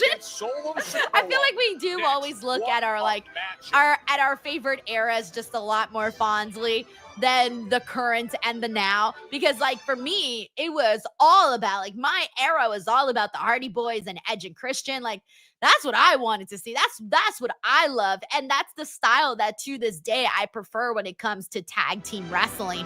I think we need to take, because part of what I loved about the Hardys and Edge and Christian was that they were cool, and they were cool characters, right? Like they were characters that teenagers and young people liked because they were relevant to what was considered cool at the time, right? You don't really have that in WWE right now. Like seriously, give me like a cool tag team that you honestly think is like hip. I'm talking like hip in the sense of culture. Are they cool, or are they just kind of either like whatevers, right? I think that's important. One, they got to be cool. Either they got to be cool or they got to be scary. That's just my opinion on that. You're either cool or you're scary. You just can't be in between. That's one thing. The other thing that I loved about, about that time period for me at least was that they were trying new things, right? Like you were seeing TLCs, they were having matches of the nights, things like that. Whereas like right now, we're getting the same things over and over again. So I do think that little things like that make a big difference in how I see the tag team division. But yeah. Thank you, Mike. We got Matt Rakeel here who says, is Kelly Connection doing a live watch along on Wednesday? I saw the pod on Patreon. Oh yes. So I think so Reg is coming to LA on Wednesday. So I believe we're gonna be doing an in-person watch along and review show from my house. As long as I can figure it all out so that we can set it up, because I don't have my same computer that I used to do that with, so I gotta set everything up. But if I can figure it out and if we can set it up, then we'll definitely be doing it in person for sure. Thank you, Matt. We got Tiffany Kunad. Tiffany, thank you so much for the super chat. Tiffany says, would love to see the Judgment Day and the Vision square off for the quest for gold. Would definitely be interesting. It would be interesting. It feels like they've been kept away for forever. It feels like they've been kept away. They haven't seemed to cross each other's paths. And I think that's being done for a reason, because they want both of those groups to be dominant. So I don't think they necessarily want to put one over the other right now. So that's why I think they haven't done that. But at some point, I do think curiosity will get people. But it feels like they just live on two different universes in WWE. Thank you, Tiffany. We also got Frank here who says, hell nah, don't you do this to me. Stephanie needs to continue this championship run. My favorite Stephanie versus Lil Man's favorite Livy Liv is on. I know. Oh, man. Dude, you guys are going to have to that's going to be hard. You both are going to be trying to get your faves to win, man. Every second feels like a month. And there are moments where 25 years feels like a second. I My bet. lens through what WWE is like 220 dates a year, 5 dates a week, a different town every night. And like, there are just gaps that I can't even, I don't know what happened in 2006, but if I have some time and if I have a little bit of guidance of like, hey, in 2006, you had I remember that. That's where like the decades feel like seconds. Yeah, that makes a lot of sense. Well, Because you think probably about just it, saw like Tom show Rinaldi after on the show that John Thanksgiving Cena Day did. NFL game. Now you Yeah, can that see makes a lot Rinaldi's of full sense. interview with John Thank you, Cena, Frank. He also says, damn, Paul just did 6 shout-outs in a promo on live TV. Then says, looking at the camera, now Denise, damn, shots fired. Denise, better come back. Bro, he fucking stole my gimmick, man. Shit. Nowadays, you can't come up with an original gimmick without someone taking it from you. Shit. Thank you, Frank. We got Mitaru here who says, I guess it's Team Rewatch Raw for me. Also, Paul Heyman shouts out to Denise Salcedo for Blue Chew promo code Denise DX Gestures. Yes. Landed badly, injuring the shoulder. We got Jared Palmer here who says, you're right. Damn, I wish I was Denise Salcedo. Thank you, Jared. We got Steven here who says, Roman, Jay, unite us, heel. BL reunion? Oh, Bloodline reunion. To screw Punk or Cody. Hold on. Roman, Jay, unite us. Bloodline as heels. Bloodline reunion to screw Punk and Cody. All great factions get back together. I'm with you. I actually like that idea. Especially if it leads more to continues to further that agenda between Roman and CM Punk. Thank you, Steven. LA Knight, of course, the massive prize. We've said it earlier. All right, here we go, guys. Gunther versus Solo Sikoa. Rip Solo Sikoa, guys. Gunther's about to smack off them titties off of him. We'll take a step closer right here. Gunther and Solo Sikoa, we are underway. Sorry. I'm dying of. You just said, but I'm gonna put that final match. Don't know why I visualized that, but I did. On a par with breaking the Undertaker's streak. We saw Brock Lesnar do that many years ago, and we have not stopped talking about it. Whoever. We got 90s Icy here who says, Rip Solo. It's nice having you, bro. John Cena on You the did way good. out. We will be talking Bye. about it for decades. Remember, LA Knight Race Pierce says, yo, Denise, chill. Earlier tonight, and now. Oh, he avoided it. Okay, smart, Solo, smart. I was about to say, Solo needs to do the thing, though. And he did the thing. Look at Solo winning me over. collision between these two in the I'm ring. telling you, Solo Oftentimes they works use so similar much better playbooks. as It a might come comedic down to character. who is the better at I cheating sound like in a this broken record particular saying match, that, and but would I have to feel give that a way. Truly, I do. significant edge to Solo Sikoa based on the fact that there's this almost 7-foot-tall Tala Tonga. Van 76 says if Solo wins, I stalking can the see you outside throw of a the ring, temper and the tantrum ring and riot general with Santi. Gunther has Bro, to if have Solo his wins, I'm wits gonna about leave him Santi to at do all the show by times. himself. I'm gonna go to sleep. Choosing to stand right in front of me here, nearly 7 foot tall, the imposing figure, the menacing force. We got Tommy Gunn here who says y'all are underestimating Solo. We got infamous DJ One who says Solo's funny as fuck. Several years ago, We got Jessica here who says Solo as an underdog, he's got it all. Julian says that means Solo's face turn will be epic. Diego Dub says still love you, Solo. Remember when we used to have I love you, Solo? Champ Solo Sikoa, and NXT North American champ. Solo went on to be a We also got Stephen Marchulli here who says heavyweight champion in the 666-day longest. What you want? What you want? History he says if Stephanie versus Liv leads to Liv versus Roxanne, let's go. Yeah. Now Gunther trying to pick up the offense. I think they can get there even without Stephanie though. But again, I don't want Stephanie to drop the title. I'm not there yet. I want her to keep going, and I'm scared. I want to see her feud with Asuka. I need to put that out there. I'm going to manifest it. I think Stephanie versus Asuka would go so hard. But they're scared, man. They're scared. Sometimes they don't do like these. They don't always mix certain wrestlers that should be mixed together. Because they need the vision. And they don't got the vision, they don't do it. From the ring general. I wish they weren't scared and they went with it. Last time is now tournament. Solo's like, what the fuck I get myself into? Do I really want this match with John Cena? Ah, poor Solo.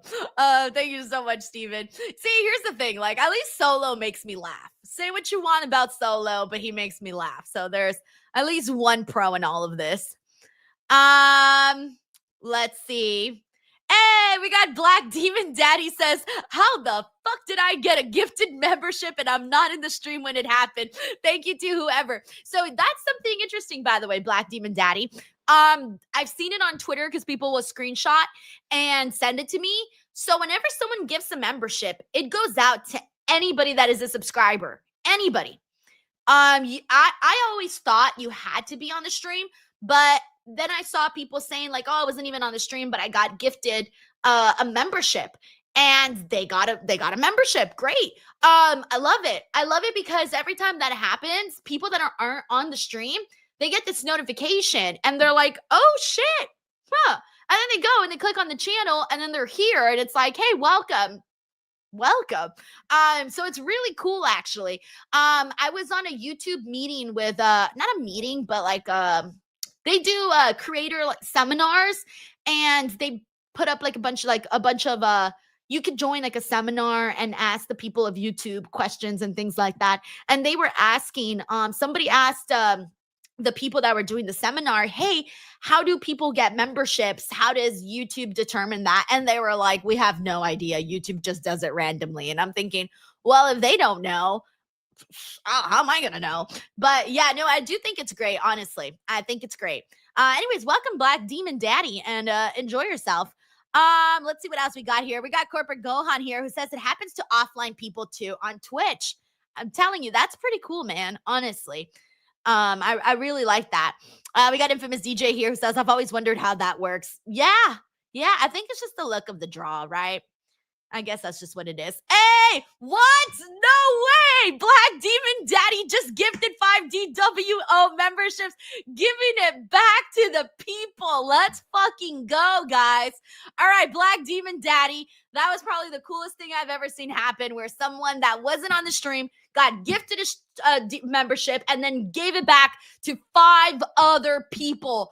That is a huge W. You get, you get an honorary, you get 5 DX chops. 1, 2, 3, 4, 5. So I had to kind of do that in a weird position so I wouldn't fall off this chair. That's really cool of you, dude. Thank you so much, man. Really nice of you. Now there's going to be like 4 other people that are somewhere off. They're like, what? I got a membership from Denise Salcedo. Why? All right, we're back in a second for Raw. In Glendale, All Arizona. righty. Massive crowd at Desert Diamond Arena. Things have changed with Gunther and Solo Okay, I think Sikoa, we officially and got the that is funniest because of super the chat presence ever, of the guys. enforcer of Solo Sikoa, We got the funniest super chat ever. What is happening on today's stream, guys?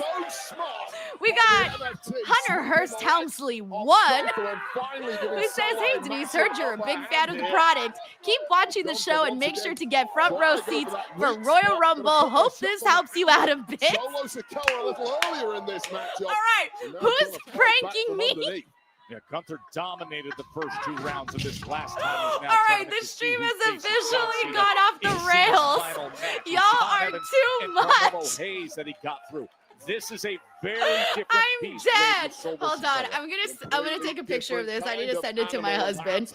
He's gonna be like, what is happening on your streams, Denise? Is to be merciless and unyielding. Oh man, that is so funny. Well, thank you so much to Hunter Hurst Helmsley 1. I will definitely use. I'm gonna need a couple more to afford them WWE tickets, especially front row. Just kidding, just kidding, just kidding.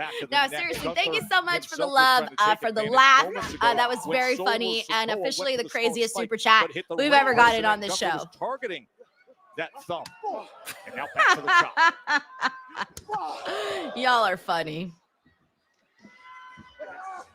Yep, exactly. We got Black Demon Daddy who says it brings more people in the DWO. That is definitely true.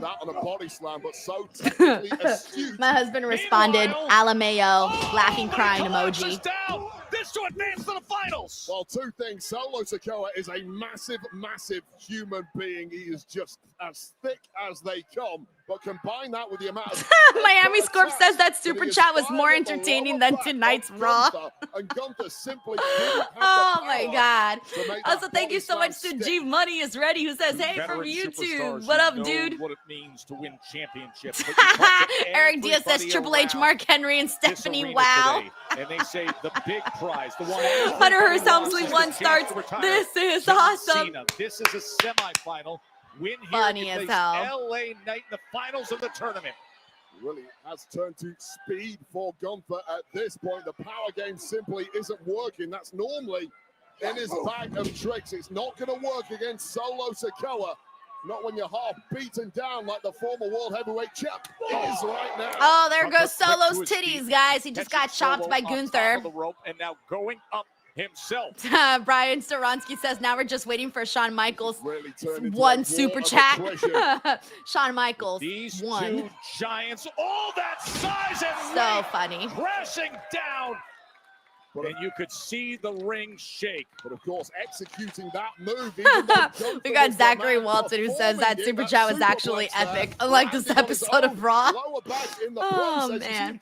Charles Colonel says, I'm curious will Tony Khan be chatting on this channel on Wednesday. Well, we do got Tony Khan be on here as our top gifter. For those of you who don't get the joke, we call John Taylor Tony Khan. I want to make sure I emphasize that because I know some of you guys may not tune into the Dynamite watch along, and I don't want people to actually think that Tony Khan's out here dropping super chats. Just want to make sure y'all are aware. This is how they started off the match. All right, chop fest between Gunther and Solo. Towing the line, center of the ring. Just 2 immovable objects slugging it out, and something has to give tonight. Bro, poor Solo. He's like, fuck, why'd I do this? He's regretting life right now. All his life's decisions. Hey, he's giving it back. Big right hand. He hasn't given up. Has not given up. Attacks from one another. And refusing to go down, you might stay down.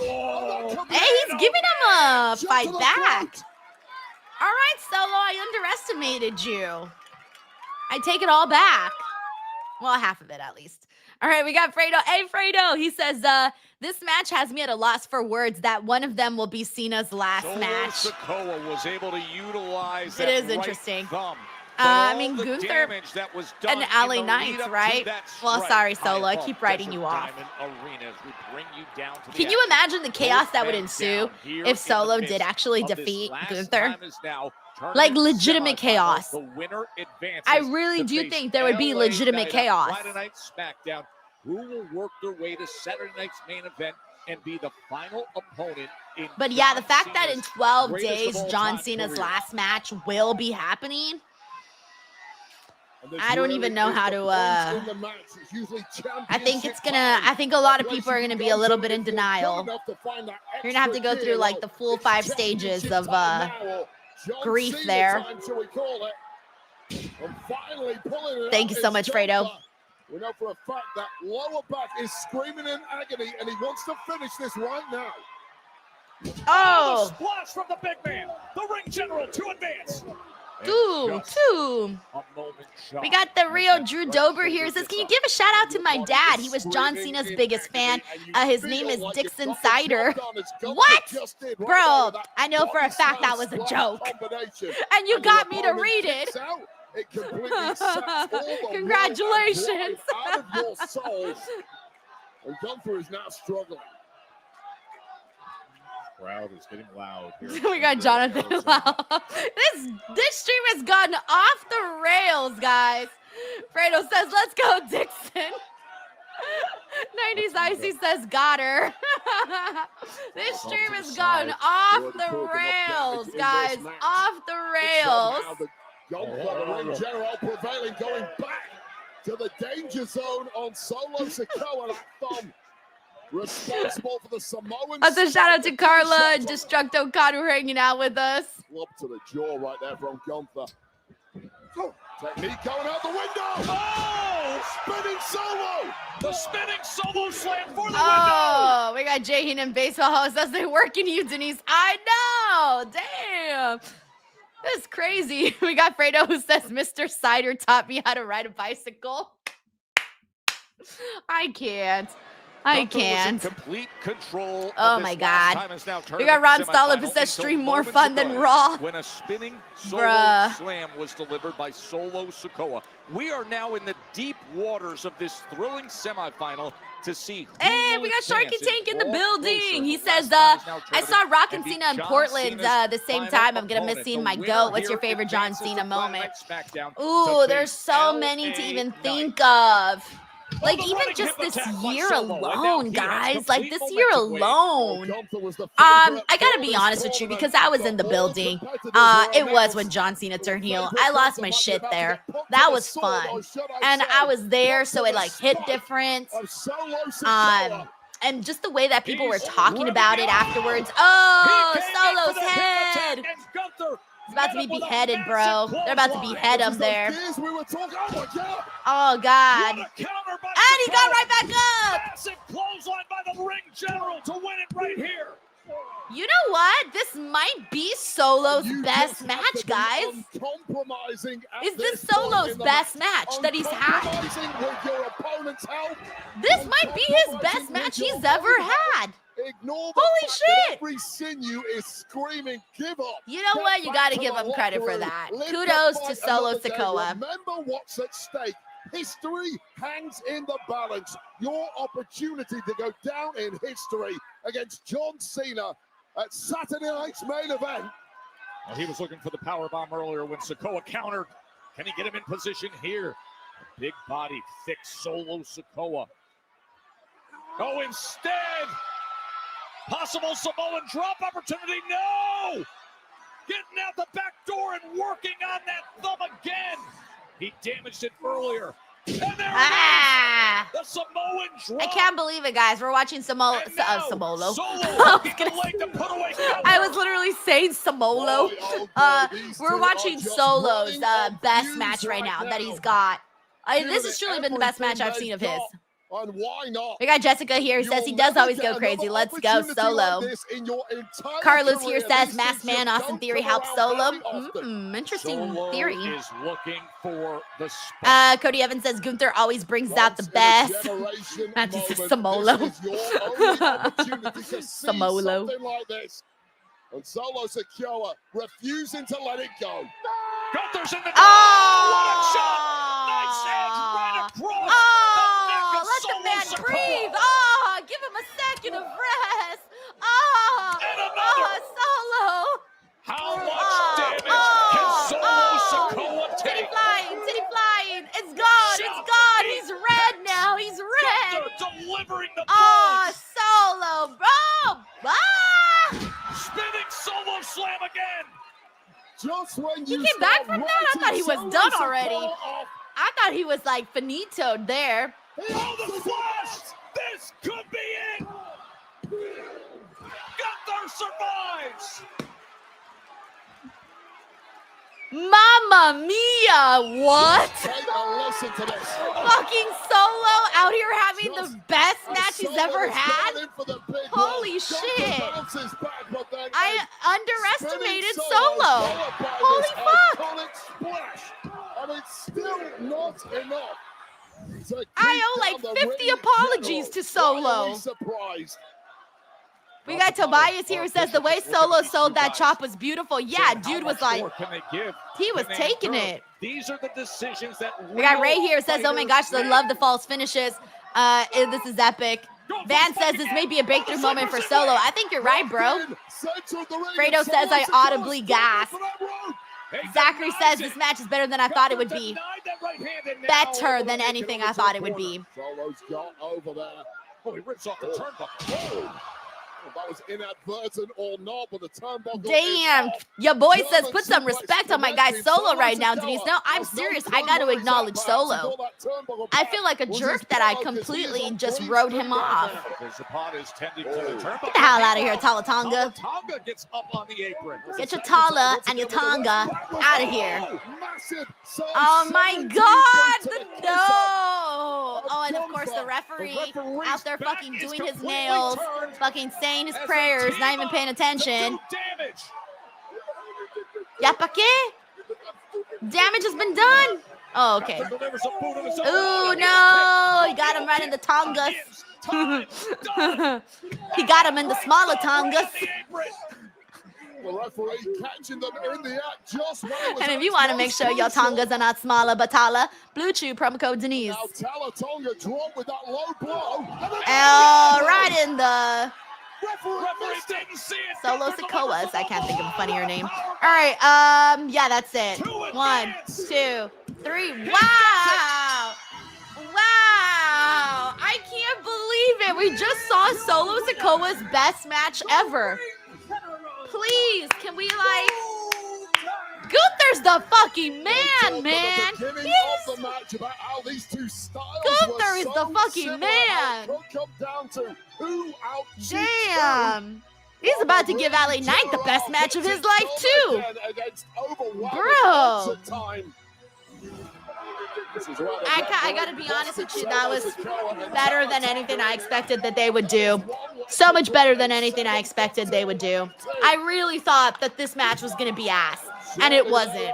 Like, far from it. This is a way to drop Solo Sikoa and then stick him for the count with this powerbomb. What an epic war between these two. But it is now Gunther who goes on to the final of this tournament that will take place. All right, we have officially acknowledged Solo Sikoa on this show, guys. On Monday, December 1st, at 6:51 p.m. Pacific Standard Time, the year 2025, I have officially acknowledged Solo Sikoa.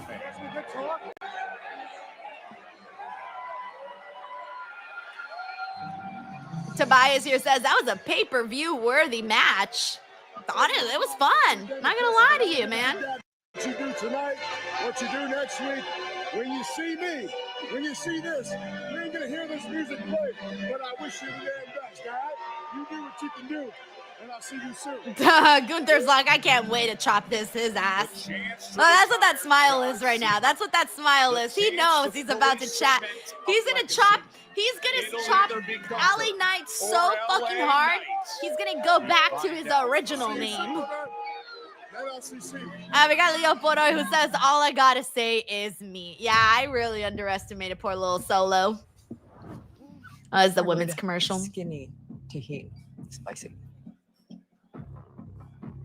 You don't survive by being lucky. You survive by being good. Sometimes I think they forget who the greatest female wrestler of all time is. I love Rhea's death stare. I'll remind them. At WrestleMania Vegas, it's anyone's game.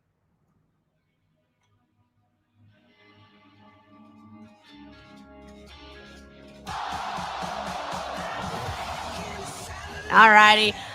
Let's see what else we got here.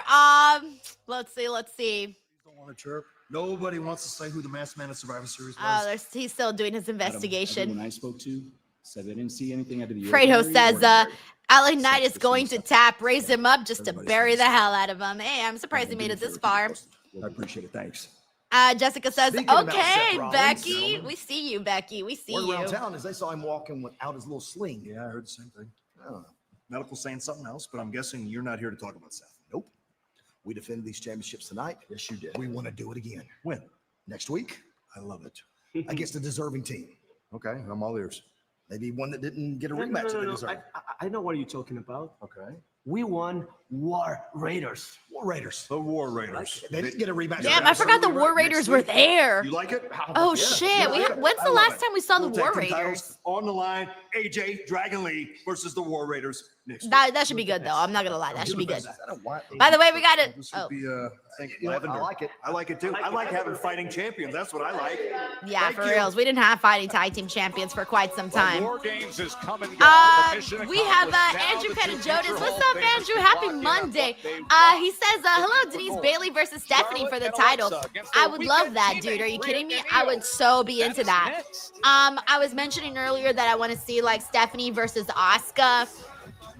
That was one of the options that I was thinking. I just want to see her have these like really great matches before she actually loses the title. If she loses the title to Liv, which I'm pretty sure she will at some point, but I don't want that point to be right now. I really don't want it to be it just yet. Transformative night to say the least. Thank you, Andrew. Right here in Glendale, Arizona. We got Infamous Ray Loco saying peeks in.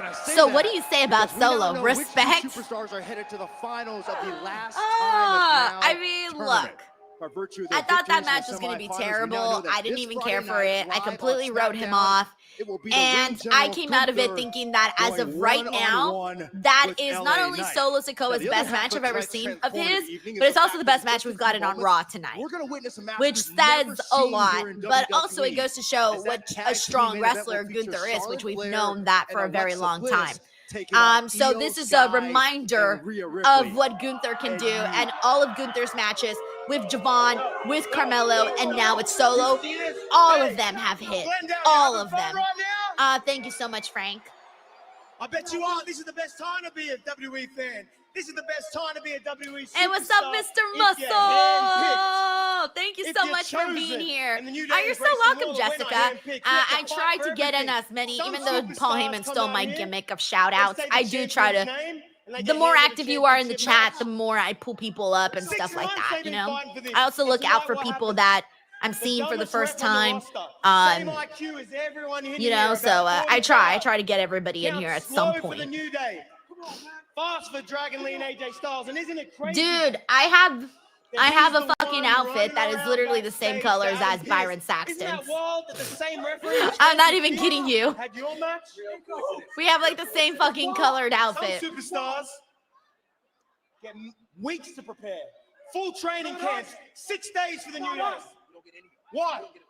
And then the War Raiders? Did we just see them get handed a championship match? They haven't even been here for the last 2 months. Why do the War Raiders have a chance? They haven't even been here for the last 2 months. We earned it. They don't even go here. Oh my God. We've given you people, you undeserving people, our That's lives, so our funny. bodies. Guys, I'm sorry to interrupt. You are not disrespecting the New Day. This is the greatest tag team of all time, and we are leaving by our choice. Bye. I mean, you already wrestled, so you're good for today. Bye. We got Black Demon Daddy who says, didn't I see during your War Game stream you're an Alexa Bliss fan? Oh, I love Alexa Bliss. Yes. I've always been an Alexa Bliss fan. For a long time, actually. I dressed up as her as Halloween.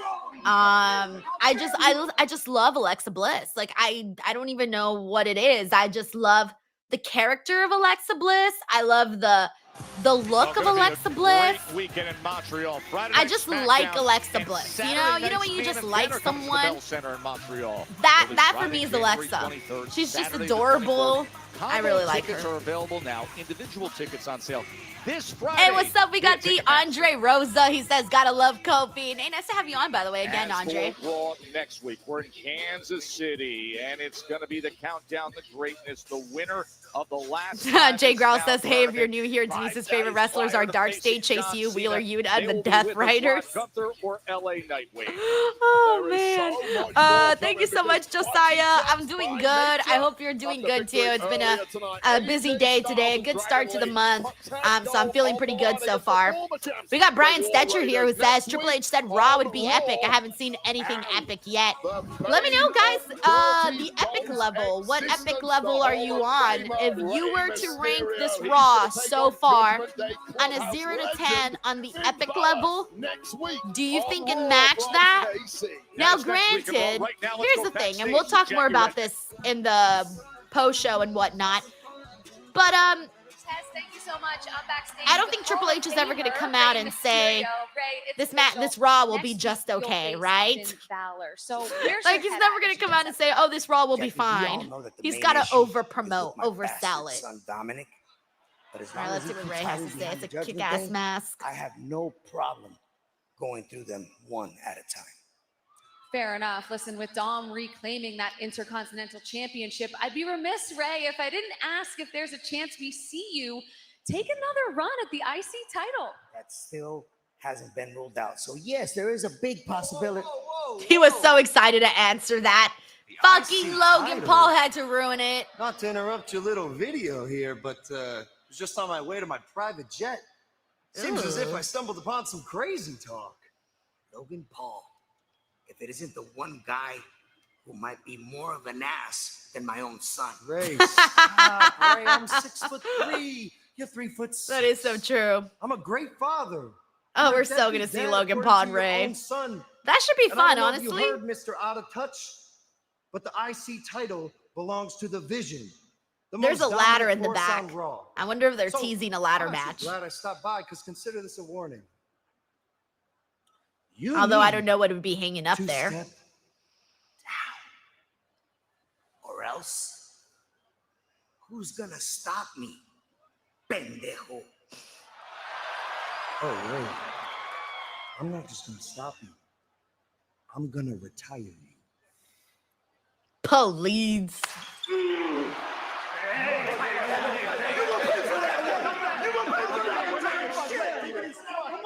I like the idea of them starting this feud because there is no one more loved than Rey Mysterio and there is no one more hated than Logan Paul.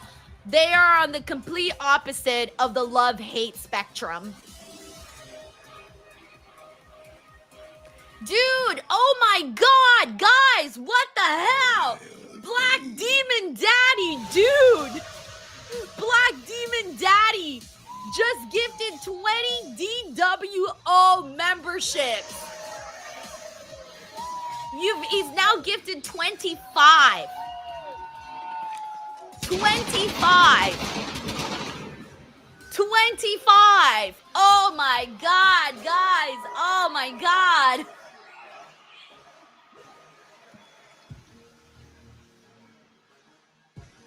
Dude, I don't even know what to say, man. That's just fucking cool of you to do that. It's so fucking cool of you to do that. I'm like stunned. Honestly, I'm stunned. I'm literally stunned for words. It's very nice of you to do that. And I seriously thank you. And I really hope that your kindness that you've shown on the stream today comes back to you 10 times more. So thank you so much to Black Demon Daddy. I'm hoping some of you guys grab some of those. Whoever did, yay. But damn, that's so fucking cool. Thank you so much. much. Thank you. Damn. Oh, we gotta do the chops. I'm telling you, we gotta get like a thing going, you know, for when stuff like this happens. Damn. Charlotte told us earlier tonight, amazing.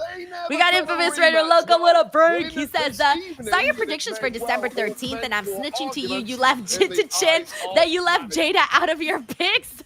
I like your picks. They got to get it on tomorrow. It's coming. Yeah, by the way, I'm wondering when they're gonna. I was expecting that on today's Raw that we might get some sort of notification as to like who's wrestling in these matches with the main roster in NXT for the WWE versus NXT showdown. Like, they haven't said anything. They haven't teased anything. I hope they're not just gonna do something random or last minute. I doubt it, right? Because it's an important show. So I'm ready for them to make an announcement regarding this because it's a big deal.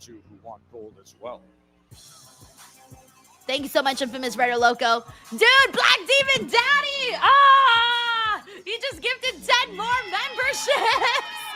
He's gifted 35 fucking memberships, dude. Oh my god. Oh my god. Okay, I don't even know what to do. What do I do? I don't know. Black Demon Daddy, thank you, man. Seriously.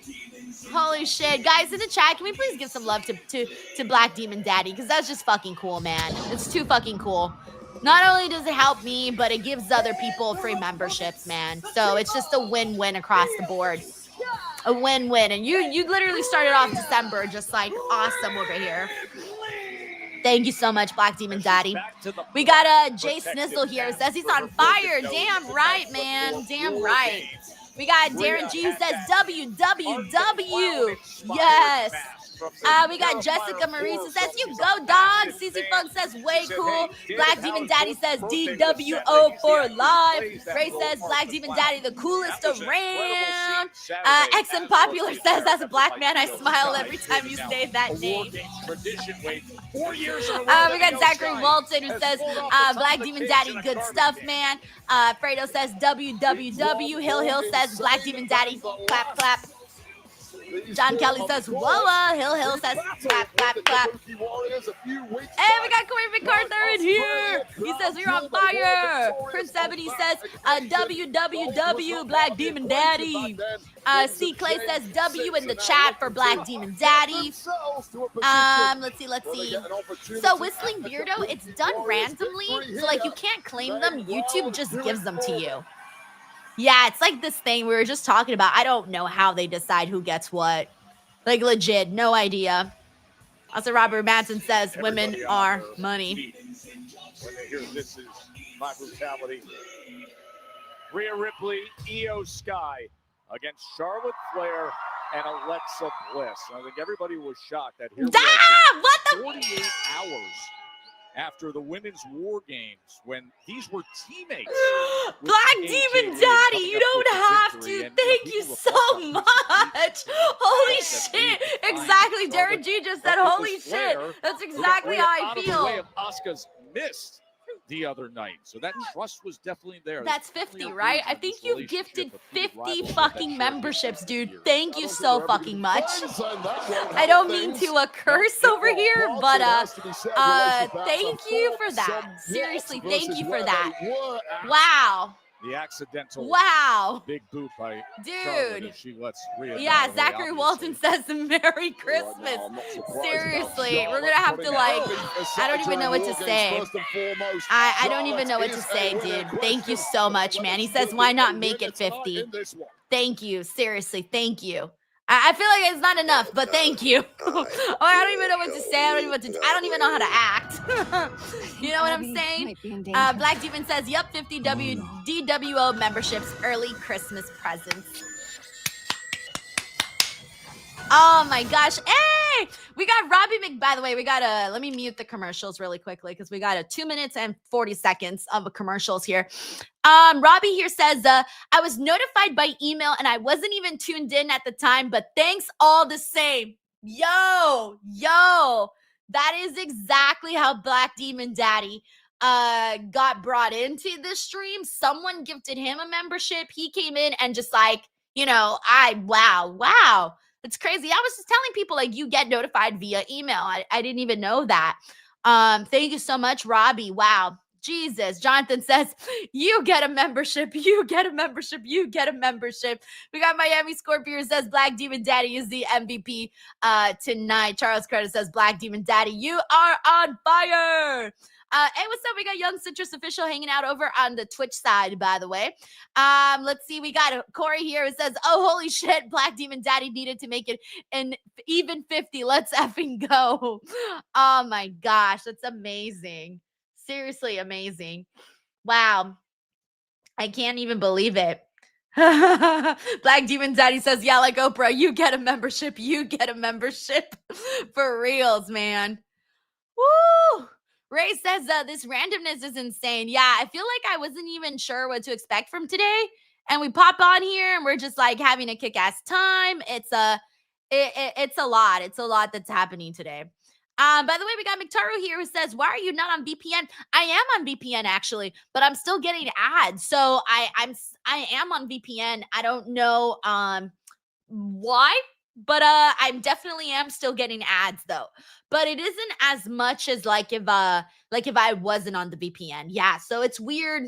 Sometimes it just happens though. So this is only our second ad that we've gotten on today's stream.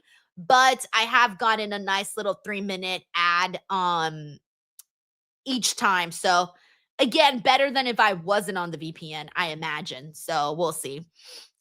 We got Whistling Beard here who says the sub gifting made up for the horrible Raw. Like it hasn't been horrible, but when they were like, oh yeah, it's gonna be epic. When you say a show is gonna be epic, you're gonna be expecting something truly epic.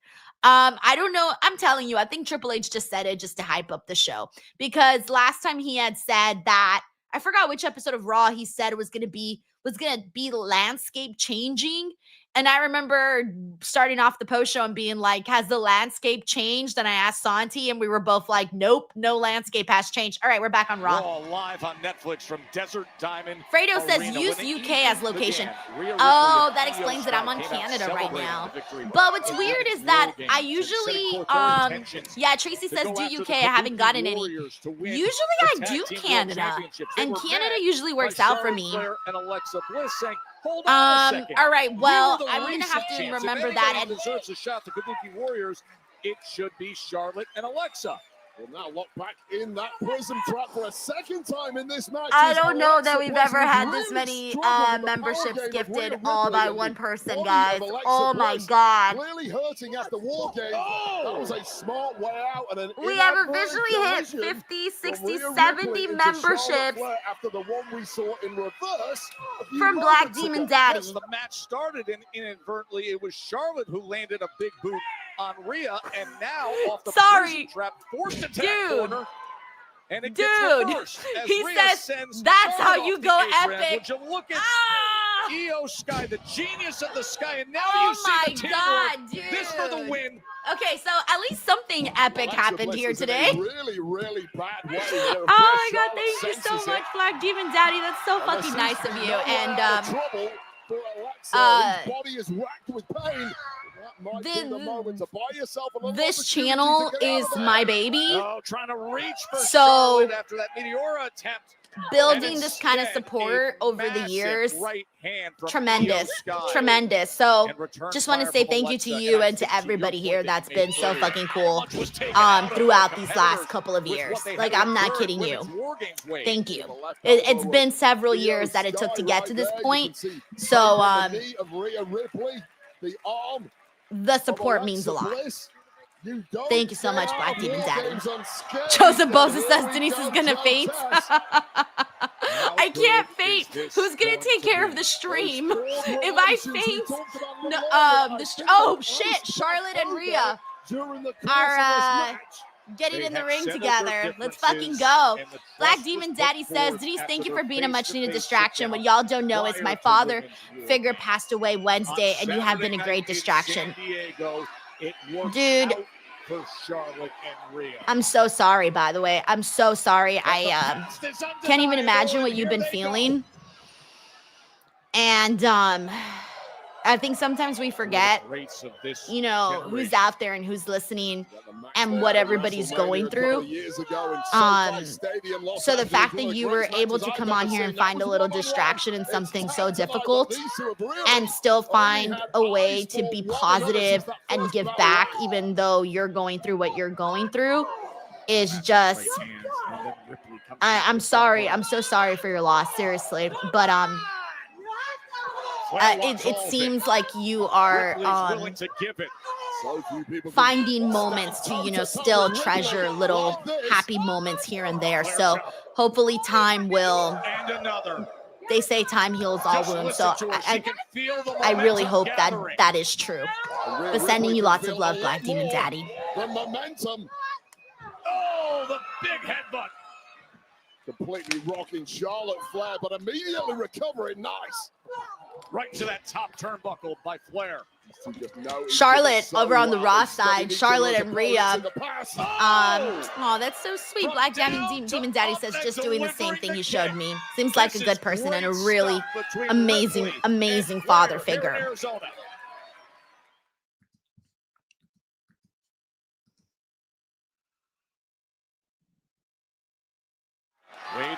Oh, I was about to say, am I going to get another ad right now that both Charlotte and Rhea are cooking at the moment? Oh, wow, we got Robbie here who says, first discovered the DWO during the Wrestle Talk collabs and Fightful Raw reviews, but a fan ever since, loves the content. Oh, dude, that takes me way back, man.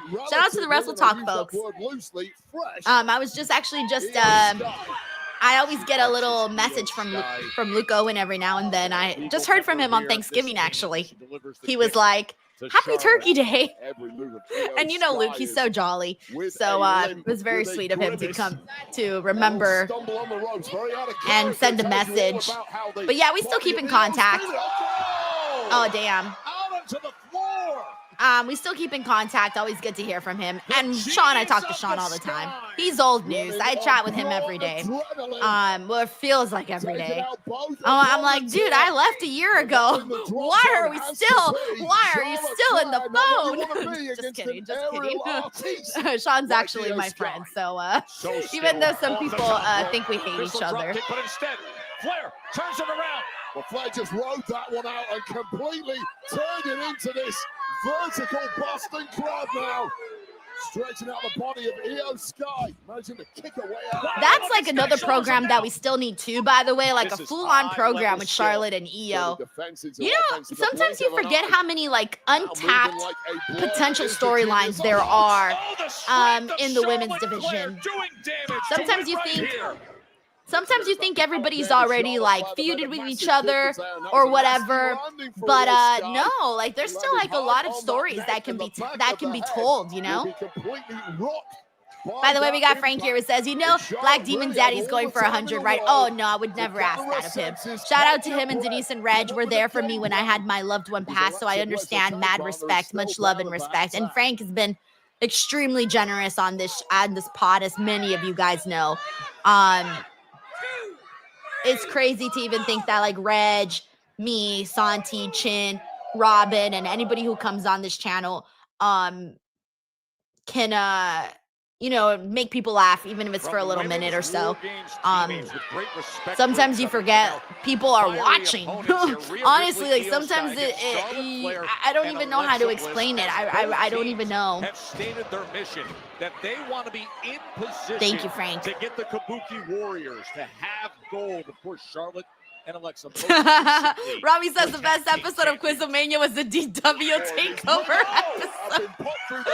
Oh man, people still talk about that. Whenever they see me like in person, they're like, "Hey, yo, that Quizomania was fucking crazy."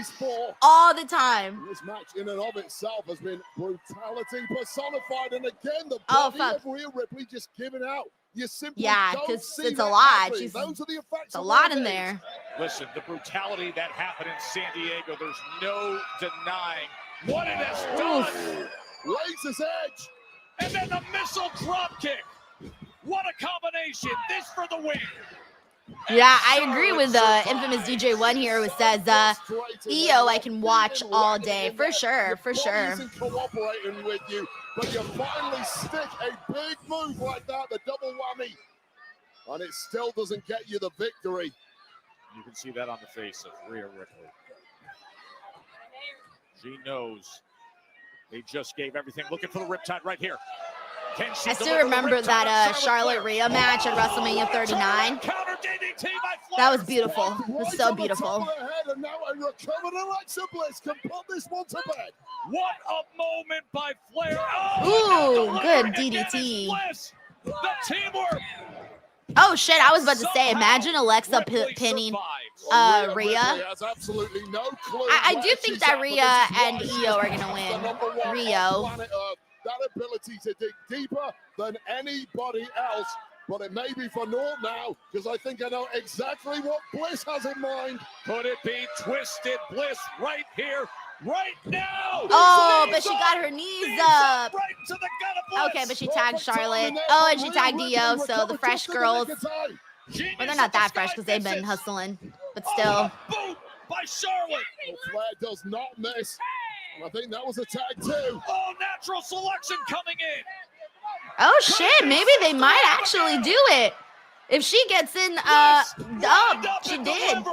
Sister Abigail DDT after natural selection. Nope, Rhea broke it in. I thought Rhea was gonna make it on time to break up the pin after the Sister Abigail. Was never kicking out of those two. Oh, Charlotte hung up on the top rope. This is gritty. This match is gritty. I don't know how to explain it. There's a lot of attitude in this match. A lot of attitude. Violence all of a sudden in the midst of this tag team match. Well, all four women now smell blood. We know we are close to an ending here. Something has to give. Somebody has to drop. And it looks like it could be Alexa Bliss. She escapes out the back door. Bliss was looking to counter with a DDT instead. Oh, and she's going for it on Rhea too. Nope, Rhea got out. Nope, headbutt. Ooh. Headbutt denies the Sister Abigail DDT, looking for riptide. Nah, and Io's going to the top. All right, I think they're about to finish it off here. I don't know where Charlotte went, so maybe Charlotte breaks it up. I don't know. Yeah, Charlotte will break it up. Nope, Rhea's getting her. Ah! I like this match, guys. I like it because it's it feels like a fight. It has that messy sort of vibe, you know? Like it feels, like I said, it's got a lot of attitude. Yeah, I agree with Jizz Nizzle here who says Rhea and Io winning. I feel like they are. I feel like given the way that they kicked off the show, oh, they're the Kabuki Warriors. I think the way they kicked off the show. Oh, okay. We did say this was a possibility too. At the top of the show, we talked about the possibility of them ending up in a situation where they do a triple threat. So it looks like that's the direction they're going in, which kind of sucks though because they were cooking in this matchup here. But on the bright side, we should be getting this triple threat. Tag team match. Yeah, Just No says, never mind, should have known. Yeah, and I mean we know this. Like this is WWE's MO when it comes to tag team matches. They tend to do this a lot. Wait a minute. Okay, so then it's probably going to be, because now you also got Bayley and Lyra. And Bayley. I wonder if they're also, because remember earlier they said, Liv said they were coming for all the titles. So I wonder if we're going to see Raquel and Roxanne also run out there. I mean, at this point, it's the women's tag team division is clearly on the rise here. I feel like there's going to be more. I do think Raquel and... Oh, see, there you go. But it ended up being Liv. So I'm guessing Liv will... Okay, so Liv, Roxanne, and Raquel. All three went out there. I think that's when they're probably going to start the... Hey, who's really the tag team here? Because, of course, you can do, like, the Freebird rule, but still. Everybody in the locker room who's been talking Pop Rocks. Pop Rocks on Bayley. Apparently the Judgment Day is cleaning up.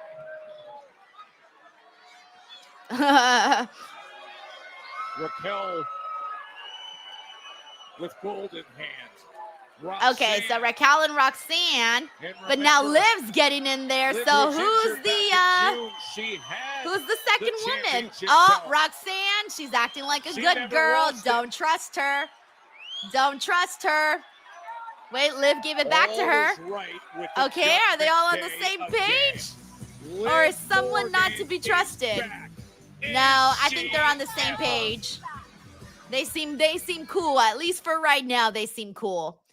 Oh man. Alrighty, everyone. That was our Monday Night Raw.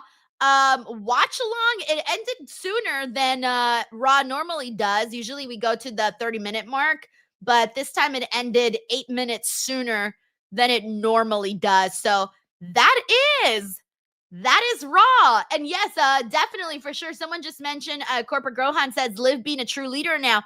Exactly. Like, I don't think, at least not for right now, the immediate future, like we thought they were going to get right into Liv and Roxanne feuding with each other. But now it seems like that's not the case. They're probably going to hold off on it a little bit longer. So, all right, guys, we're going to, of course, wait for Santi so that we can kick off our post show. But before we do any of that, I do got some ads to roll, your favorite part of the evening. And it also gives us some time to wait for Santi. But, all right, let's go ahead and do the, which one should we do first today, guys? I think we got to do, I know. Okay, I got it. If you want to make sure your performance in bed is epic, but not an epic fail, but epic, make sure you do so with Blue Chew, promo code Denise. Are you having technical difficulties in bed? Are you tired of being counted out, tapping out, or simply jobbing out? Get out of developmental and get drafted to the best sex you ever had with today's podcast sponsor, Blue Chew. Blue Chew is the original brand offering chewable tablets. These erection-enhancing tablets help men achieve stronger, harder, and longer-lasting erections for sexual activities. And Blue Chew is putting its money where its mouth is and offering you a month free. The process is simple. Sign up at BlueChew.com, consult with one of their licensed medical providers, and once you're approved, you'll receive your prescription within days. Blue Chew tablets are made in the USA and prepared and shipped directly to your door. You can take them anytime, day or night, so you can plan ahead or be ready whenever an opportunity arises. The best part, it's all done online. That means no visits to the doctor's office, no awkward conversations, and no waiting in line at the pharmacy. Remember, hard times breed better men. So make life easier by getting harder and discover your options at BlueChew.com.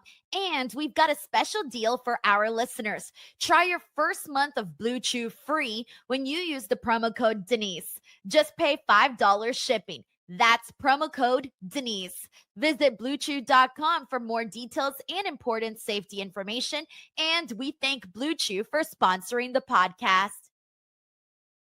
Alrighty, everyone. And by the way, we also got Uncle Donk here who says Liv is much better than Finn as the leader. I agree, man. I'm excited to see what Liv leading the Judgment Day is going to look like. I'm a big fan of Liv, so I'm ready for it. All right, guys, we're still waiting for Santi to get in here so that we can do our post show.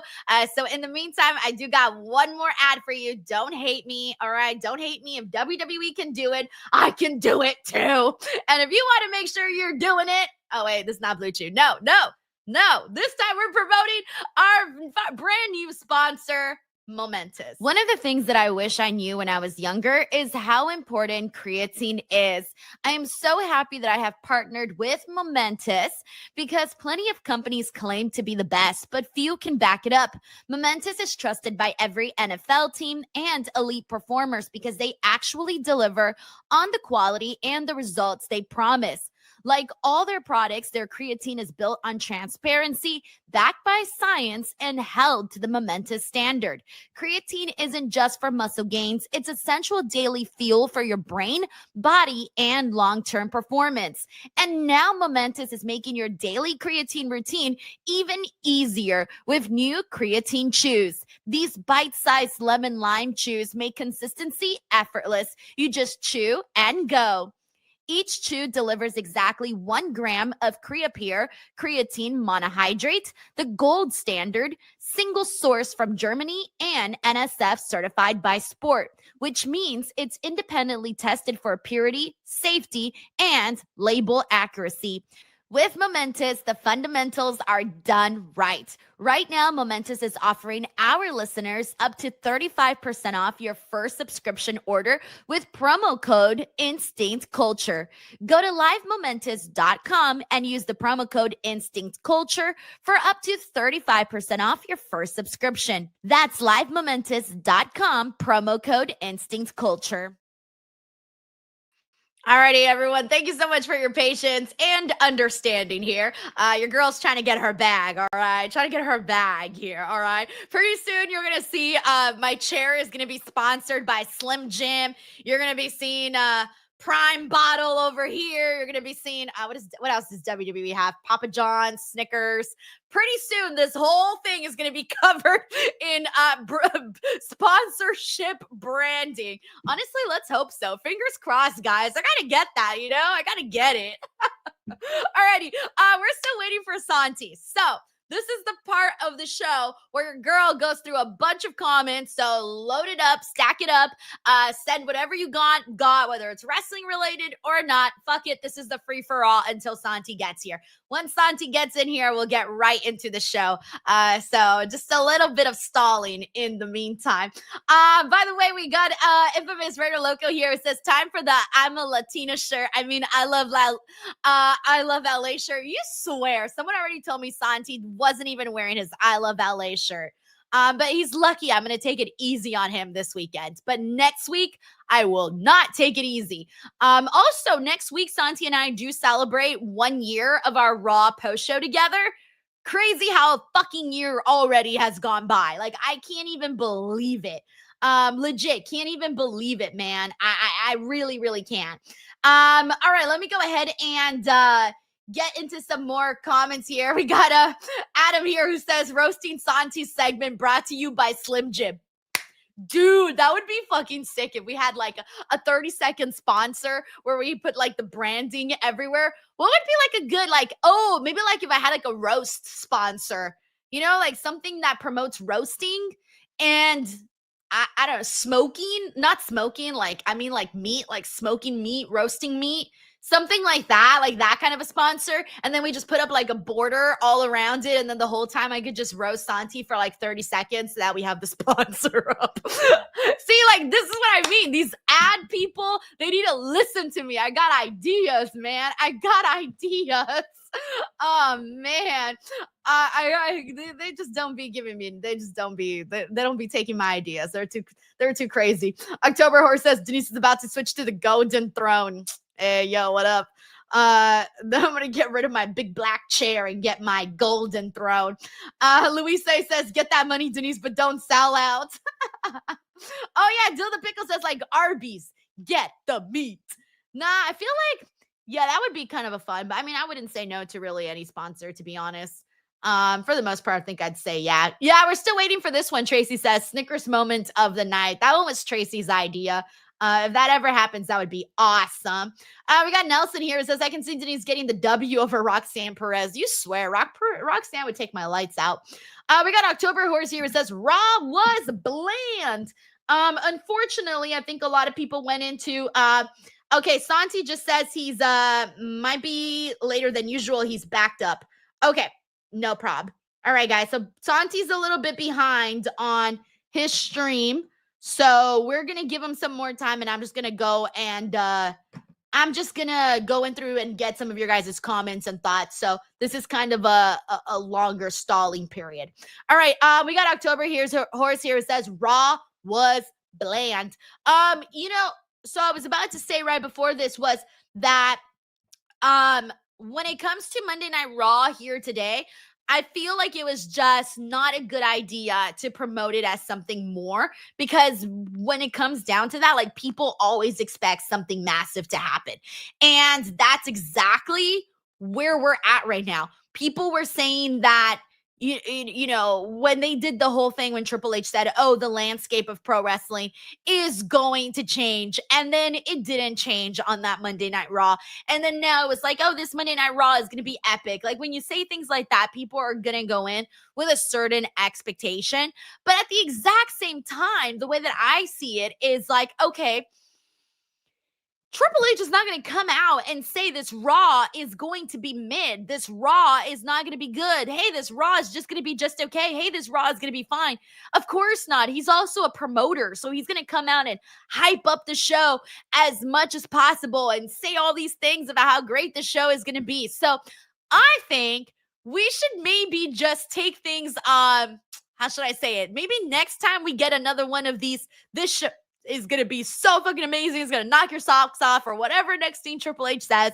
Maybe let's not, you know, live and die by it, right? Because then we get our hopes up and then the show does not deliver the way that we thought that it would. Oh, hey, Santi's here. I wasn't expecting him yet. Hey, Santi, I thought you were going to take longer. I thought so too, but I was able to catch up there towards the end of the show, and I'm good. I am sick, so apologies ahead of time. Of course, the classic wrestling show disease that I get. I think I'm 100% of the time. I think I'm batting 100 in terms of getting sick at wrestling shows. I don't think I've been to a single wrestling show and not come out with the bubonic freaking plague. Santi, first of all, I hope you feel better, but I want to actually, first of all, congratulate you on your engagement, and I also want to get all of the details, dude. Were you nervous? How did you plan it? What went down? I want all of the details. I've been waiting for days to ask. Yeah, so of course, everybody's been wanting to know how Sarah became my ex-girlfriend. So yeah, I can tell the story of how she became my ex-girlfriend here. Yeah, no, I've had it planned for a long time. Had the ring for a long time. It was just about like finding the right place. I considered Japan, but I was like, man, I don't know that I can communicate in Japan with a photographer and organizing payment. And I'd be really scared of like carrying the ring around Japan. Like that, I feel like that just would have been like such a burden. So I saw San Diego like in my calendar. I'm like, oh, that's kind of like the perfect place. I love that city. I think that city is like gorgeous, is beautiful. So I set it up there. I had a photographer ready to go. So I've got like professional photos and everything, and they were like hidden. It was awesome. We organized this so well. They had no idea. I lied to Sarah. I was like, oh, we got invited to a dinner from some like production at ESPN. So we're like, for, you know, ESPN show, you know, PLE, we're going to go to a dinner. So let's dress up. Let's look nice. And so I was like, oh, like before there, let's go like take some photos. We're looking nice. Yeah. So we got on, we were on this like cliff overlooking La Jolla, like bay in San Diego. And then that's where I did it. Yeah. And she had no idea. It was great. As soon as I confirmed that the photographer was there, we were good to go. You know, I'll keep it to myself, like what was said, but yeah, that's when I popped the question. I was like, well, you be my wife. And yeah, she said yes. Were you nervous? Yeah. And I like irrationally, because like I obviously knew she was gonna say yes. Right. I've been together with her for like 7 years at this point. Like, we basically already are married. We live together. We own a house. We own a dog. Like, this was really more crossing T's, dotting I's, formalities more than anything. But it all, of course, it's nerve wracking. You're kind of putting it all out on the line, right? You're kind of putting yourself out there. And even though I know she's going to say yes, there's like, but like, what if she doesn't? Then my life is ruined. Then it's over. Like, what do I do? What do I do? You know, if she says no. Oh my God. I swear that is so awesome, because it is one of the most powerful moments in your life. That moment when you're proposing or getting proposed to. It's awesome. So congratulations, Santi. So because of that, I'm not going to bust your balls today about your not wearing your I Love Ballet shirt. Listen, I thought being close to LA that there were going to be I Love LA shirts. Turns out San Diego hates LA, as I've recently They're learned. 2 hours away. Whatever, man. Like, I'm sure in Albany you can find I Love New York shirts. That's because it's fucking Albany. Like, San Diego's at least got a little clout.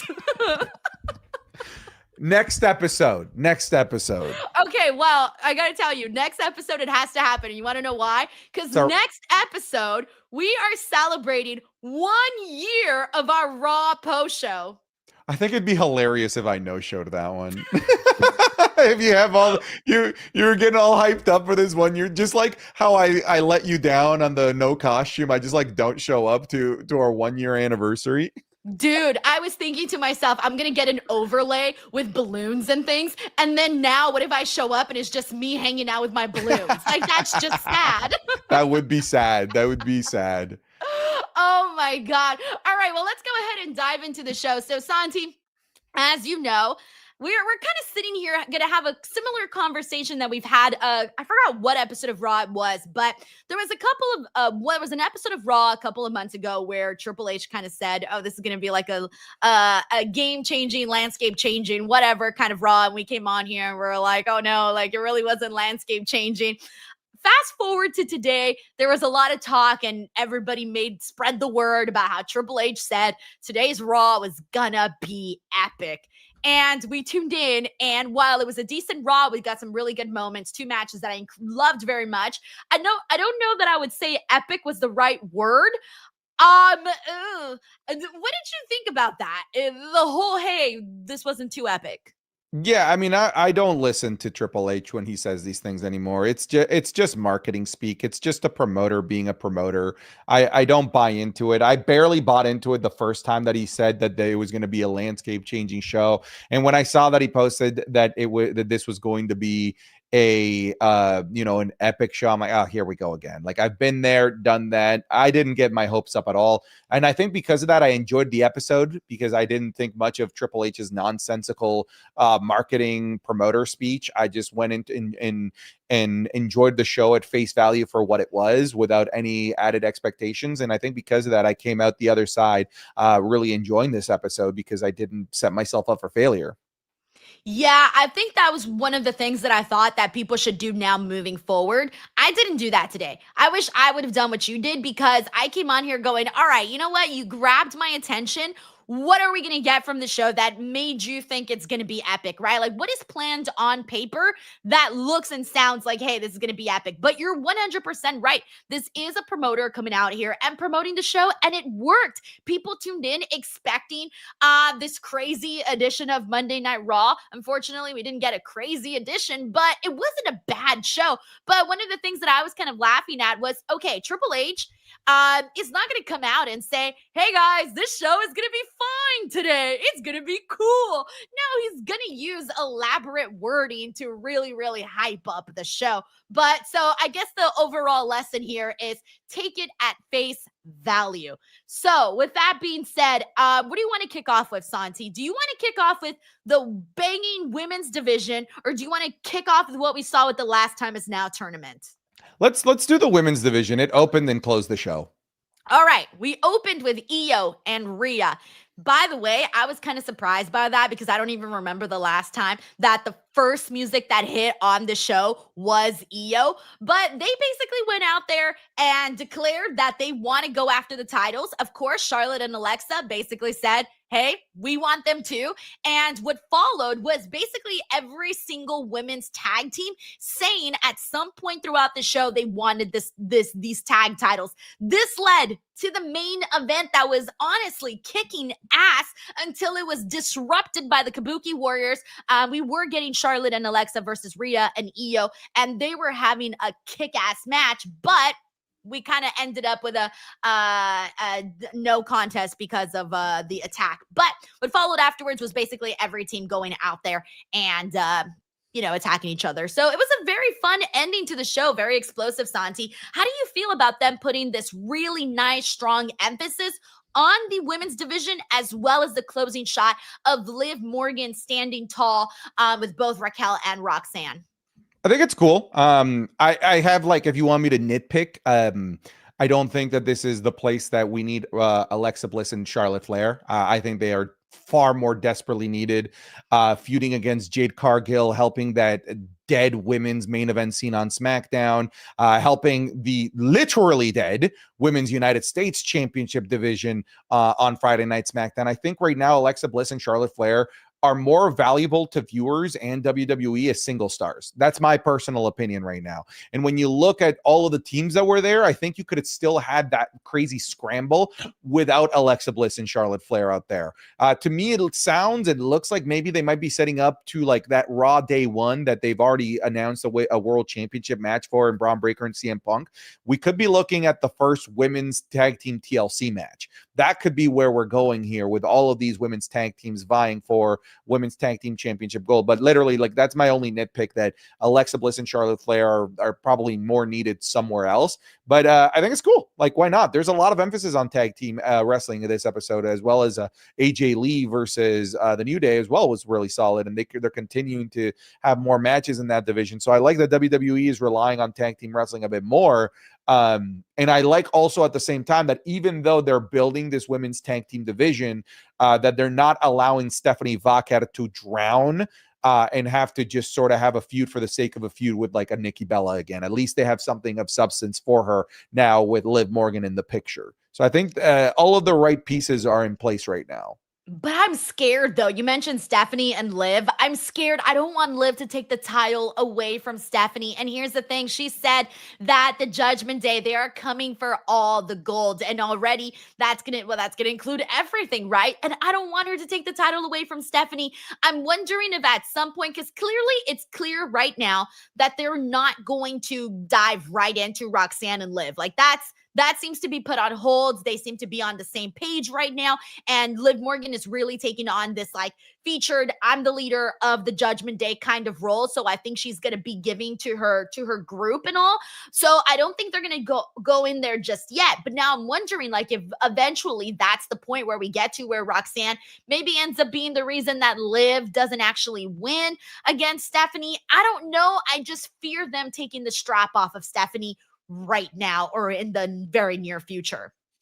Yeah, when that match happens, I think Liv Morgan's going to win, especially with how they brought back Liv Morgan as, hey, Liv Morgan is here equals Judgment Day is dominant. And you can see it right off the get-go with like her return and the message that she sent, but also with how the show ended with Liv Morgan standing tall in between Raquel and Roxanne Rodriguez, kind of creating like this like cohesive unit, which is like the polar opposite of what so many people thought was going to happen when Liv Morgan returns. We all thought animosity, feuding with Roxanne Perez. So pretty refreshing to see the Judgment Day standing tall because of Liv Morgan. And if you really want to tell the story of the rebirth and the Judgment Day once again running Monday Night Raw, you kind of have to give the title to Liv Morgan to really justify that being led by Liv Morgan is the reason the Judgment Day is so successful.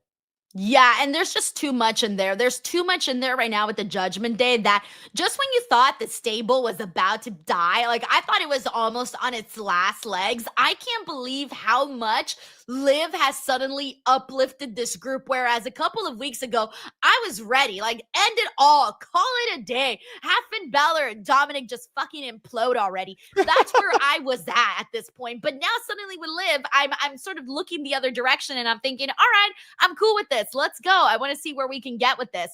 We got a couple of super chats here. We got Diamond Money here who says, Raw is epic tonight, 9.1 on my Richter scale.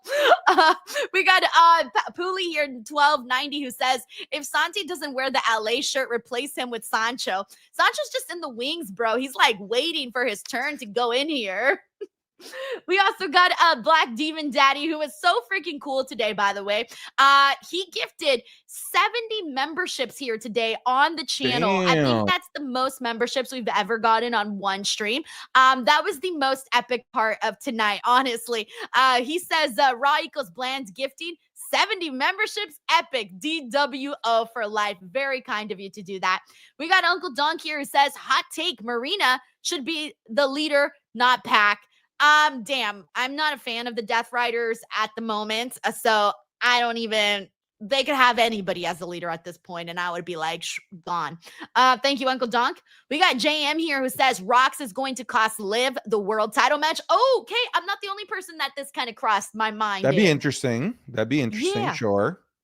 We got W Karam 54 here who says low-key legend vignette ruled. Very happy for her. So there was a vignette during today's Raw where we saw Maxine being trained almost like the Karate Kid by Natty, where she was like, do it again, and hyping her up. Obviously, we've seen the success that Maxine has had. Clearly, her training with Natty is working, but I also like that we're seeing Natty and not necessarily Natalia. Santi, what did this vignette do for you? It was cool. I can't really offer much more commentary beyond that. I think it does more than anything. I feel like it does more for Natalia than it does for Maxine, weirdly enough, because I feel like now I want to see more of Natalia than it is that I want to see more of Maxine. Not that I don't want to see Maxine or that this made me want to see Maxine less, but like, hey, give me that. Give me whatever the fuck that was with Natty. I don't know what the fuck that is, but fucking give it to me. That's what I want. So it weirdly maybe missed the mark, weirdly enough. Like in terms of hyping up Maxine, for me, I came out more hype for Natty. You know what? You're kind of right. And I think the reason is that people have respected her for so long. But at the same time, the WWE has sort of kept Natalia in the similar spot, right? Like, I can't even sit here and name every single tag team partner that she has had throughout her career. And I remember when she had that one really amazing match with Rhea Ripley, everybody here was talking about it, about how amazing it was. And I was kind of hoping we saw more follow-up with that. But I feel like they kind of pushed her back into the shadows. So if we were finally to see this presentation of Natty on the show, that would be so cool. I would almost like it if they started to send a bunch of the girls over to her. Because can you imagine, like, for example, we saw Ivy Nile on the show today. What if Ivy Nile went to Natalia and was like, hey, I need help. I want to really go out there and do it. What if all of a sudden we see Natty take on this role where she's training girls, she's forming a group? I don't know. I think that could be cool.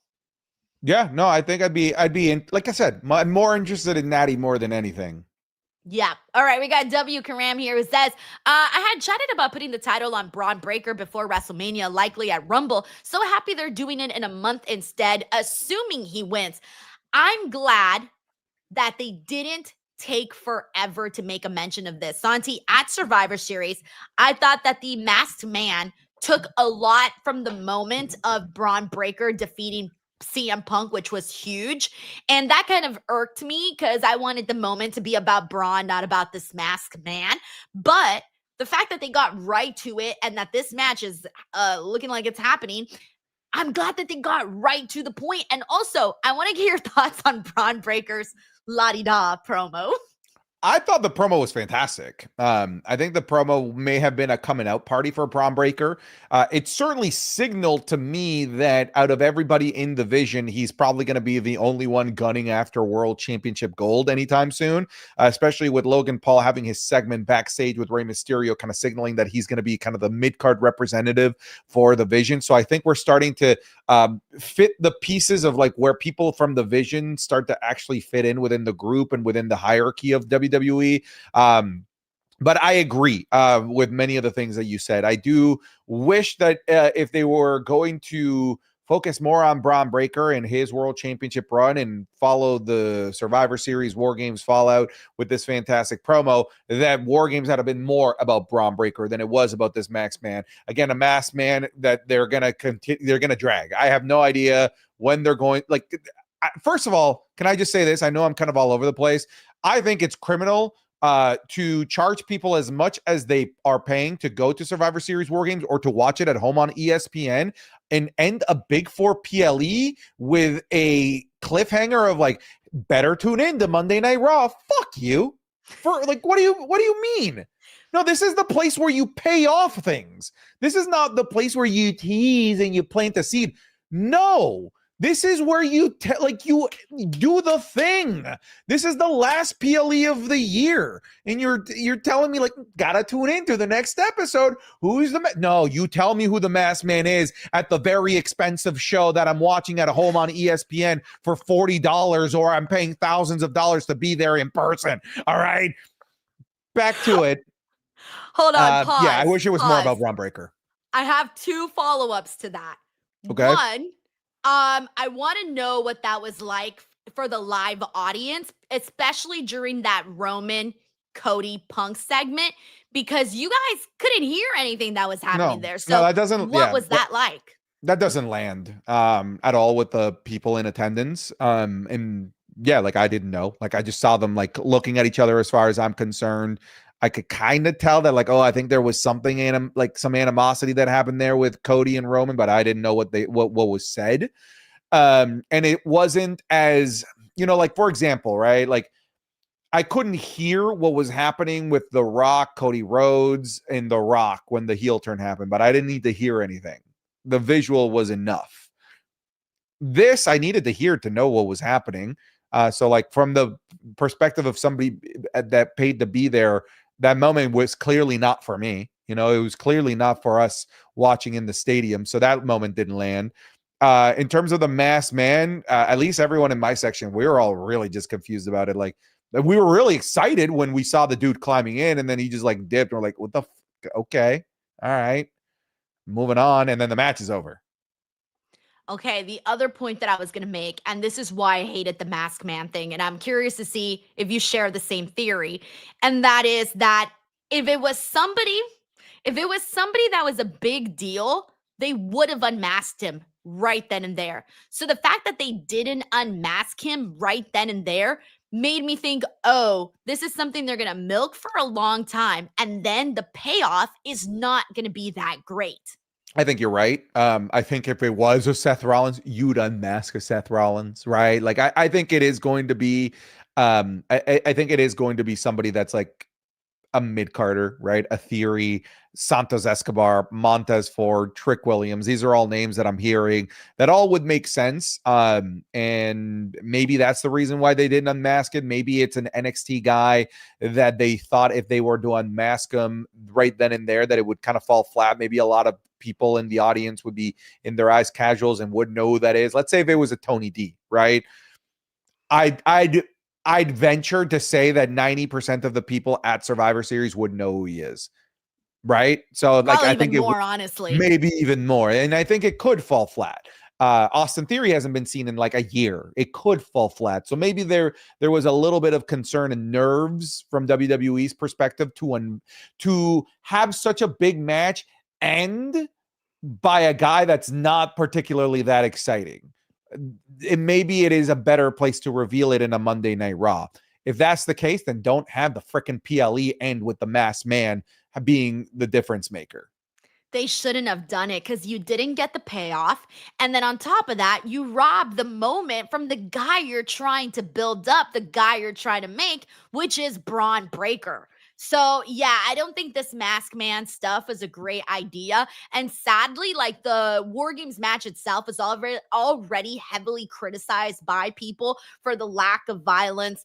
And we just didn't want to end it in that kind of fashion. It was not the best way to end it, but I guess I'm hoping for things to kind of work out just a little bit. But honestly, my hopes are not that high. So that's where we're at.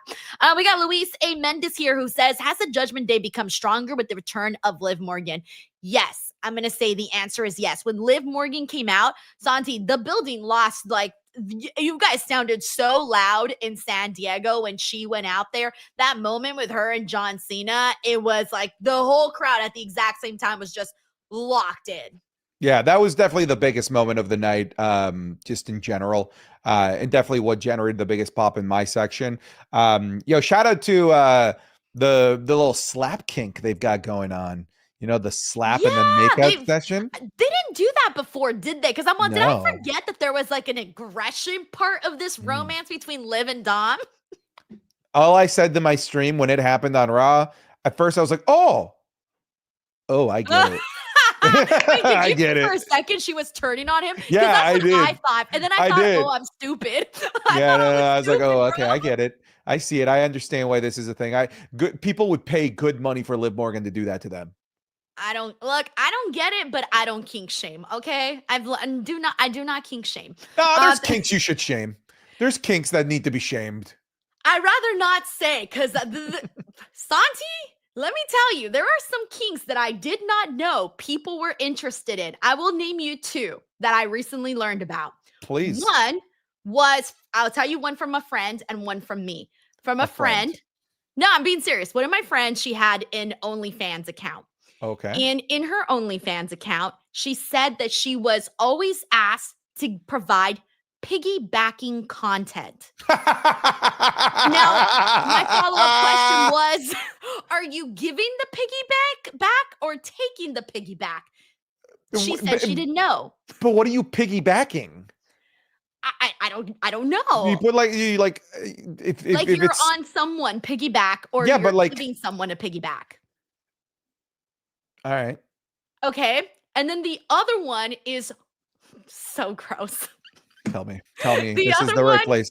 The other one was of a picture that I posted of myself. And I thought it was like, oh, this is a really nice, cute little picture, whatever, posted up. My arm is up. And there was someone that was writing to me how they want to I can't even get the words out. Is it the armpit fetish? The armpit fetish. Thank you for saying it for me. He was I like, said it. it would be my dream to be in your armpit. I was like, how do you respond to that? Yeah. You can't.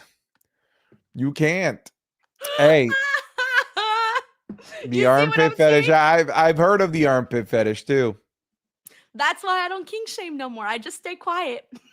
Fair enough. Thank you, Louise. We got Uncle Donkey here who says, I'm very sorry. Uncle Donkey says, my father-in-law passed away a week before the wedding. My wife flew back home for the funeral. It was the most stressful week of my life. I'm so sorry to hear that because what should be a very beautiful moment with a very hard moment in life is just very, very hard, Uncle Donk. I'm so sorry that you and your family had to go through that. I'm very sorry. We got Black Demon Daddy, who sends in another 5 DWO memberships. He is now at 75. Black Demon Daddy, you're just too cool. Thank you so much, man. We got W. Karams here who says, Denise definitely thought of you during most of the colliding meat spots during Gunther versus Solo. Solo absolutely met the moment tonight. Hope you enjoyed it. So, Santi, we need to get into this the Last Time Is Now tournament because I owe Solo Sikoa an apology right now. He had the best match I've ever seen of his here Agreed. tonight. The best solo match. Him and Gunther brought it. They freaking brought it. I don't know how else to explain it. I always knew Gunther was going to bring it. That wasn't in question. But I feel bad that I thought Solo Sikoa didn't have it to match up with Gunther. And I'm not saying they're even 50-50. I'm not saying that, but I am saying that Solo really did bring it, and I saw him in a totally different light tonight. This goes back to what I said like 4 weeks ago now at this point, that the plan is always Gunther. That the play should be to make Gunther be as awesome as humanly possible and have as many match of the year contenders as he possibly can along the tournament. And the way that it was set out, Javon Evans, then Carmelo Hayes, we figured then Penta, then Sheamus. And it was going to be like, oh my God, what a gauntlet of amazing matches for Gunther. And we were halfway there, and then all of the injuries started to happen. We're like, damn it, Sheamus is off the table. Damn it, Penta is off the table. And I think a lot of us went into this match with about as bottom of the barrel expectations as humanly possible. That was me. And this was a stark reminder that both of these guys, when given the ability to be fantastic, can be fantastic. And we are going to continue. And it seems like WWE is going to continue down the path of making sure that Gunther has amazing match after amazing match so that people are sold on the idea of Gunther winning this tournament And come hell or high water. If we can't do it with Penta, we're going to fucking do it with Solo. We're going to find a way. And they did. They found a way to have another banger match for Gunther. And I cannot believe it was with Solo Sikoa. That was Solo Sikoa's best match of his entire career, bar none. Am I crazy in saying what I'm about to say? I think that was the best singles match that I've seen from any one of the three brothers, Solo, Jay, or Jimmy. I can't think of a better singles match that Jimmy or Jay have had than I can't think of a better singles match. There's just one. Which one? Jay's match with Roman, Hell in a Cell. That's a great point. I take that back. That's the only one. No, that is correct. That I can think of right now. I think that is correct. It's funny because I weirdly, because of how much of a caricature they've turned Jey Uso into, I barely consider that Jey Uso. But that is Jey Uso. that is, Jey yes. Uso? Yes. There's got to be one more, but I can't think of one right now. But no, you're right. Like, it was a really strong matchup, and I think a lot of people came out of it going, "Oh shit, man! I feel like you just look at Solo Sikoa a little bit differently now. I love the way he sold the chops. I love the way that he was even avoiding the chops and even doing the little finger on the head because he knew what Gunther was trying to bring. It was great. It was honestly really great. Now there was we had LA Knight and Jey Uso. I also really did not have high expectations for this match, and it wasn't nowhere near as good as Gunther and Solo. But the thing I appreciated, though, was that they brought energy into this matchup. There was a couple of other matches in the tournament that I didn't think brought energy. And when you're in a tournament, you kind of have to have an extra pep in your step because the whole point is to try to make it to the end of the tournament. You can't give away in your performance that you're not trying to win the tournament or that you're not gonna win the tournament. You have to go out there fully battery charged and make it seem like you're doing everything in your power. And that's what I got from the Jey Uso LA Knight match was, hey, they went for it. And LA Knight got a very quick victory over Jey Uso, which was the right way to go so they wouldn't run back Jay and Gunther. But also, Jay crashed out. Does this lead to a heel turn from Jay, or is he just having an emo phase? I mean, I feel like we're just kind of going back to the thing that WWE had abandoned before War Games. I think we're just right back to it. I don't know that I don't think this is going to end up in a heel turn. I think it's going to be Jimmy getting him out of his slump, and it's just going to lead to nothing. I don't like, what could it lead to? Like, do you genuinely see the guy that yeeted in the middle of a War Games match turning heel? Like, realistically, I don't at this point. I'm sorry, I can't see it. I don't know. I think my biggest takeaway from this, though, is that anytime anything significant happens to Jey Uso, he always I have no brings audio. up. Sorry, Denise. Oh, Okay, no, I'm you're back. good. I'm good. Okay. I'm good now. Woo! I think the biggest thing that I was thinking about during this was that anytime anything significant happens to Jey Uso is he always brings up somebody's name, and that person is Roman Reigns. Roman Reigns is this guy that he has put on this pedestal. And I don't know if he's like jealous of him or he's so in love with Roman Reigns in a way that, obviously he wants to be him or he wants to like just please him. I'm not really sure what the dynamic is there between him and Roman anymore, but I feel like even though we've had such a long story between both of these guys over the past several years, I almost feel like there's still more to pick at there between Jay and Roman because it's clear that whatever crazy complex Jey Uso has with Roman Reigns, it is still there. It's still there. It's like lingering over Jay like a dark cloud. And it's possible that might be the path that they go down. But like, I know I'm just having a hard time. And I've said this before. I just have a hard time visualizing what this looks like, who he turns heel on, why he turns heel, because he didn't even talk. I don't know. I'm having a tough time even piecing what heel Jay in 2026 looks like. He just doesn't eat. He comes out and he goes, Just crosses his arms. He's lost his yeet instead of he's lost his smile. Oh yeah, that's true. Oh, if he was on NXT, they would have booked that already. They would have so booked it. All right, we got Nathan here. Nathan Albeas here, who says, loved Braun Breaker's promos tonight. Need more. This was definitely Braun's best promo that he's ever done. Of course, it still needs work. He's not The Rock by any means, but it was definitely his best work so far. Very funny stuff in there. We got thank you, Nathan. We got Randy Hayward here, who says Ric Flair did the chair thing before Eddie. Facts. Thank you, Randy. We got IGN Sucho here, who says, how do we feel about TNA going to be on AMC? Hopefully with this finally step up and stop being silly and made me, they love the heat. Look, I'm going to be real with you. TNA needs to change up a lot of stuff on their programming. Santi, I don't know how much you're keeping up with TNA. There are some brutal episodes in there. Like there's some hard ones to have to sit through. There's got to be a lot of changes in the programming of it. I agree. I feel like they were on such a roll, and they've all of a sudden, like over the last like 2 months, maybe almost like since Bound for Glory, I think it's been a very, very weak programming. Yeah, I just haven't been feeling it. I think for me, I started to feel like a shift right after Slammiversary when they didn't go with Mike Santana the first time, and I'm like, ooh, what are we doing? Yeah, that here? was a weird choice. Yeah, I don't know what's happening. And just kind of moved on from there. So they got to do a lot for me on that end. Stephen Marchuli here says, on January 5th, do you put Braun over Punk wins Chamber? Shit, that's a great question. It's hard, Santi. It's a hard question for me to answer because Braun he's somebody that we know is bound for big things, but I ain't ready for Punk to lose yet. I'm not ready for Punk to lose yet. Who knows? Maybe there's been talks of Seth Rollins being off his sling. Maybe he comes back and attacks Braun Breaker? ?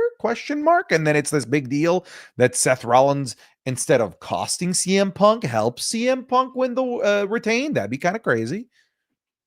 It would be, but I would see it as, Seth Rollins hates CM Punk. Well, that doesn't make sense because I was going to say CM Punk hates CM Punk.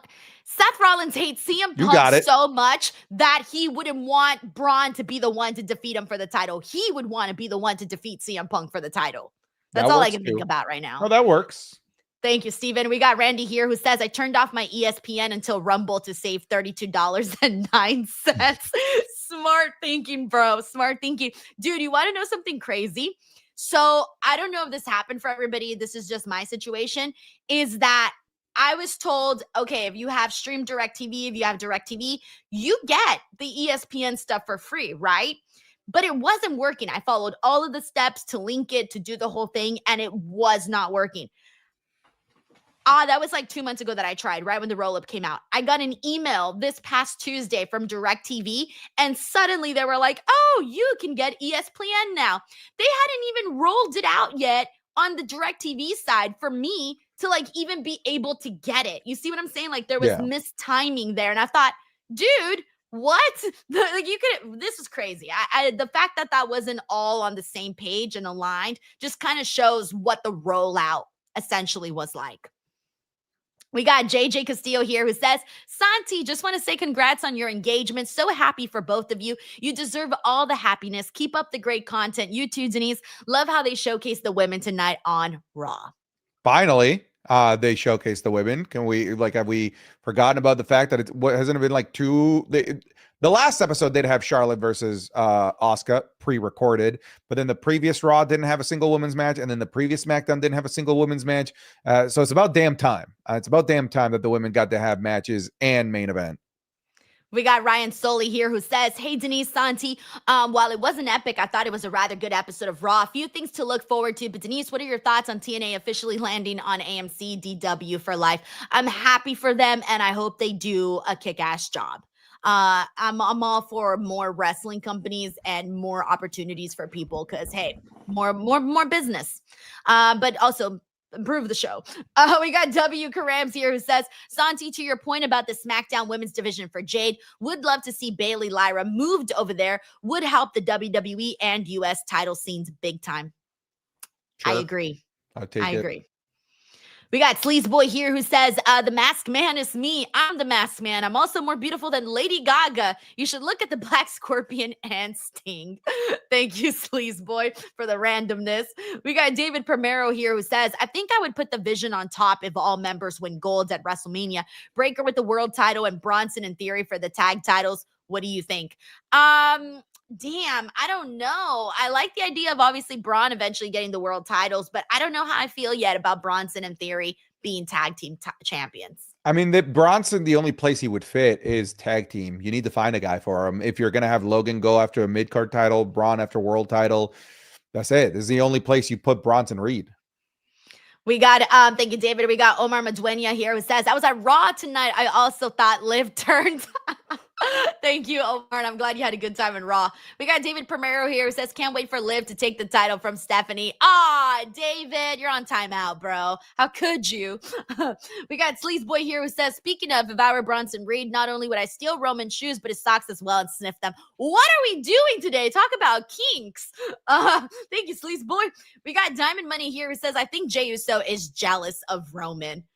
Maybe. I feel it. I get it. I see it. Thank you, Diamond Money. Alrighty. Let me see. I think that was basically all of our show today, aside from that tag team matchup with the New Day and the Dragon Lee and AJ Styles. Crazy cool finish. Yeah, that was very fun with Dragon Lee flying out. Yeah. AJ doing the Styles clash. That was fun, but other than that, that was basically it. I kind of forgot they were champions, and then I'm kind of over Grayson Waller and the New Day together. Aren't you excited about the team that really deserves a tag team championship match getting one? The War Raiders. Literally, dude, nobody I asked for forgot that. about them. Yeah, well, so did everybody. I don't know what. I actually agreed with the New Day in their commercial promo. They're like, "Why the hell are the War Raiders getting a tag team champion?" Yeah, it's a great fucking question. Yeah, I don't know, man. He was like, they've been gone for 2 months. Crazy stuff. Alrighty, everybody. That was Monday Night Raw here today with Denise and Santi. Of course, we're here each and every single Monday. Next week, we celebrate our 1-year Raw post-show anniversary. So come in here, hang out with us. It'll be a good time. Santi, tell the people where they can find you, support you, all of it. You can find me in any and all places, Santi Zap. Please go check it out. Patreon.com/Santi Zap as well. If you have some extra doubloons to shill out, that'd be great too. But aside from that, the podcast, Wrestling is Cool podcast. We'd love to have you there. Let's effing go. All right. As for me, youtube.com/Denise Salcedo, daily pro wrestling content. Come in here, check it out. I hope you guys will subscribe. And then on top of that, all social media accounts @_Denise Salcedo. And also my brand new second wrestling YouTube channel, Denise's Pieces. It's growing. It was a baby. Now I think it's a toddler.